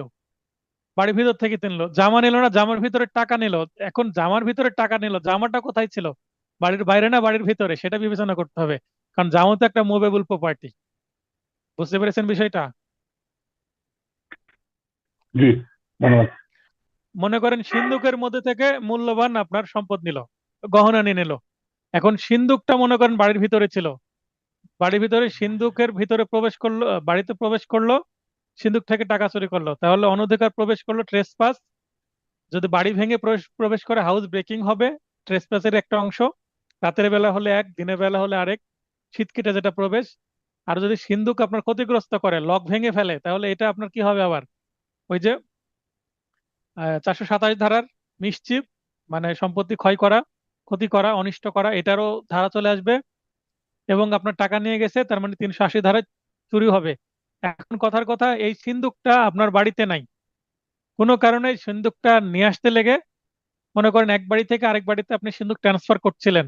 এখন কোনো কারণে কি হয়েছে, আপনার অ্যাক্সিডেন্ট হয়েছে, সেই ট্রাকে করে ট্রান্সফার করছিলেন সিন্দুক, অ্যাক্সিডেন্ট হয়ে সেই সিন্দুকটা রাস্তার ধারে পড়ে গেছে। সিন্দুক কি বাড়ির ভিতরে আছে? সিন্দুক এখন রাস্তার ধারে পড়ে আছে। এখন ওই অবস্থায় অ্যাক্সিডেন্টের কিছুক্ষণের মধ্যে যদি কেউ এসে ওই সিন্দুকটা ভেঙে সেখান থেকে যদি কি নিয়ে নেয়, টাকাটা নিয়ে নেয়, তাহলে 379 হবে, কারণ সিন্দুক বাড়ির ভিতরে না, বাড়ির বাইরে আছে। ক্লিয়ার হলো বিষয়টা? জি। ধন্যবাদ। আচ্ছা, আর প্রশ্ন আছে? আর প্রশ্ন আছে আপনার? আপাতত নেই। আচ্ছা, একটা প্রশ্ন করি। মনে করেন যে আপনার ম্যানেজার, ঠিক আছে, বিজনেস আপনার আছে, আপনার ম্যানেজারকে আপনার দায়িত্ব দিয়েছেন, সে ক্যাশিয়ারের দায়িত্ব পালন করে। তার মানে ক্যাশে বসে, সে বিজনেসের ক্যাশটা ম্যানেজমেন্ট করে। ম্যানেজার বলতে পারেন, ক্যাশিয়ার বলতে পারেন। সে যদি চুরি করে, 381 ধারায় অপরাধ করবে, তাই না? অবশ্যই। আচ্ছা, এখন যেহেতু বিশ্বাসপূর্বক তাকে আপনি দায়িত্ব দিয়েছেন, তো সে যদি এক সিন্ধুক থেকে কোনো কিছু নিয়ে চলে যায়, সেটা বিশ্বাসভঙ্গ হতে পারে, হতে পারে কিনা, আত্মসাৎ হতে পারে, হতে পারে কিনা? জি। তো এখানে আগামীকালকে আমরা পড়বো হচ্ছে সম্পত্তি আত্মসাৎ বা তছরূপ, মানে ক্রিমিনাল মিসঅ্যাপ্রোপ্রিয়েশন অফ প্রপার্টি, আগামী বুধবারে। তারপরে অপরাধমূলক বিশ্বাসভঙ্গ এবং চুরিকৃত মাল গ্রহণ। তাহলে 381 ধারায় চাকর কর্তৃক বা কর্মচারী কর্তৃক চুরি, এবং সেটা কখন চুরি হবে বা ওই সম্পত্তি নিয়ে নিল আপনার, যে মানে এক টেবিল থাকবে, টেবিলের একটা ড্রয়ার থাকবে, তার মানে ক্যাশ বাক্স, সেই ড্রয়ার থেকে টাকা নিয়ে নিল আপনার কর্মচারী, কখন সেটা চুরি হবে, কখন সেটা সম্পত্তি আত্মসাৎ হবে, এবং কখন সেটা মানে অপরাধমূলক বিশ্বাসভঙ্গ হবে, মানে একই ঘটনা, যে সামান্য সূক্ষ্ম পার্থক্যের কারণে সেটা চুরি হতে পারে, মানে 381 ধারায় সেটা সম্পত্তি আত্মসাৎ হতে পারে, অথবা অপরাধমূলক বিশ্বাসভঙ্গ হতে পারে ওই ড্রয়ার থেকে টাকা নিলেই। এইটা আপনারা একটু টপিক 7 পড়বেন, এবং আজকের পড়া থেকে চিন্তা ভাবনা করে পড়তে পারেন। যারা আমার এমসিকিউ ব্যাচে আছেন, অথবা এবার এমসিকিউ ব্যাচে নাই, শুধু রিটেন ব্যাচে আছেন, কিন্তু আমার এমসিকিউ নোট আছে, অথবা কোনোভাবে আমার এমসিকিউ নোট যার কালেকশনে আছে, তার আমার এমসিকিউ যে নোটটা আছে সেখানে কিন্তু এবার যে 24 সালের নোটটাতে খুব সুন্দর করে কিন্তু এই চুরি, তারপর বলপূর্বক আদায়, দস্যুতার ডাকাতি, সম্পত্তি আত্মসাৎ বা তছরূপ, অপরাধমূলক বিশ্বাসভঙ্গ এবং চুরিকৃত মাল গ্রহণ, এগুলো সংক্রান্ত কিন্তু উদাহরণ বিস্তারিত দেওয়া আছে। অতএব সেগুলো আপনারা দেখে, অথবা কোনো বিআর এক থেকে দেখে উদাহরণগুলো দেখবেন, তাহলে পার্থক্য বুঝতে পারবেন। আমি আগামীকালকে অবশ্যই এই ঘটনাটা ব্যাখ্যা দেব, তার আগে আপনাদের থেকে আমি জানবো। এটাও একটা মৌখিক হোমওয়ার্ক, যেটা বুধবারের আমি ক্লাসে প্রশ্ন করব। কি প্রশ্ন করব? ডয়ের থেকে টাকা নিলে কখন চুরি কখন আত্মসাৎ বা বিশ্বাসভঙ্গ হবে। মিলন ভাই কি বলবেন বলেন। স্যার ওইটা আমার তো মনে হচ্ছে 420 দ্বারা হবে স্যার। আপনি স্টাডি করেন, ডট থেকে টাকা নিলে 420 হবে না, ব্রিচ অফ ট্রাস্ট স্যার হবে না, আত্মসাৎ হবে না, চুরি হবে, সেটা আপনি পড়েন, যেহেতু স্যার তারপরে আমরা ডিসকাস করব, ঠিক আছে? জি স্যার, তবে যতটুকু মনে হচ্ছে যে যেহেতু ম্যানেজারের দায়িত্ব পালন করতে করতে ওই চুরি করেছে, তার মানে তো 420ই হবে ওটা মনে হয়। এটা 420-এর ধারে কাছেও যাবে না। 420টা সম্পূর্ণ ভিন্ন জিনিস। 420 পরিচিত ব্যক্তি কর্তৃক 420 হয় না, অপরিচিত ব্যক্তি কর্তৃক প্রতারণা হয়, ঠিক আছে? জি পরিচিত ব্যক্তি জি কর্তৃক ব্রিচ অফ ট্রাস্ট হয়। আপনি 420টাও সাথে পড়বেন, ঠিক আছে? আচ্ছা, আর কারো ঠিক আছে প্রশ্ন স্যার। আছে? আপনার আর কোনো প্রশ্ন আছে? স্যার প্রশ্ন একটা করতে চাচ্ছিলাম, কিন্তু প্রাসঙ্গিক হবে কি অপ্রাসঙ্গিক হবে এটা বুঝতে পারছি না। বলেন বলেন। স্যার মানে আমার প্র্যাকটিক্যাল লাইফের ঘটনা, এটা জানতে চাচ্ছি যে হলো কি অপরাধ হতে পারে এটা, যে বলেন। আমার স্ত্রী বাপের বাড়ি যাওয়ার সময় যশোর থেকে তাকে প্রভাবিত করে, মানে আত্মীয় হিসাবে পরিচয় দিয়ে প্রভাবিত করে তার কাছ থেকে তাকে হলো ওই যে মেডিসিন দিয়ে তাকে সম্মোহন করে তার কাছ থেকে 5 ভরি সোনার গহনা নিয়ে এনেছে। হুম। নিয়ে আমার স্ত্রী সন্তানদেরকে পথে ফেলায় রেখে চলে গেছে। এই হুম। ক্ষেত্রে কি ধরনের অপরাধ হতে পারে? যে এটা চুরি ব্যক্তির হবে। কাছে। চুরি হবে। চুরির যে 4টা উপাদান মিলিয়ে দিই। জি অস্থাবর সম্পত্তি, গহনা নিয়ে গেছে, এটা 1 নম্বর জি উপাদান। 2 নম্বর উপাদান হচ্ছে আপনার স্ত্রী বা সন্তানের অনুমতি ছাড়া নিয়ে গেছে, কারণ অজ্ঞান ছিল, জি অনুমতি তো দিতে পারবে না, বা সম্মোহন জি অবস্থায় ছিল। তার যে জি কনসেন্ট সেটা অ্যাকচুয়াল কনসেন্ট না, তাই না? তাকে যদি সম্মোহন করে কোনো জি মেডিসিনের মাধ্যমে, তাহলে তো তার কনসেন্ট কোনো কনসেন্ট নয়। এবং না 18 বছরের কম বয়স্ক কোনো ব্যক্তির কনসেন্টও কনসেন্ট নয়।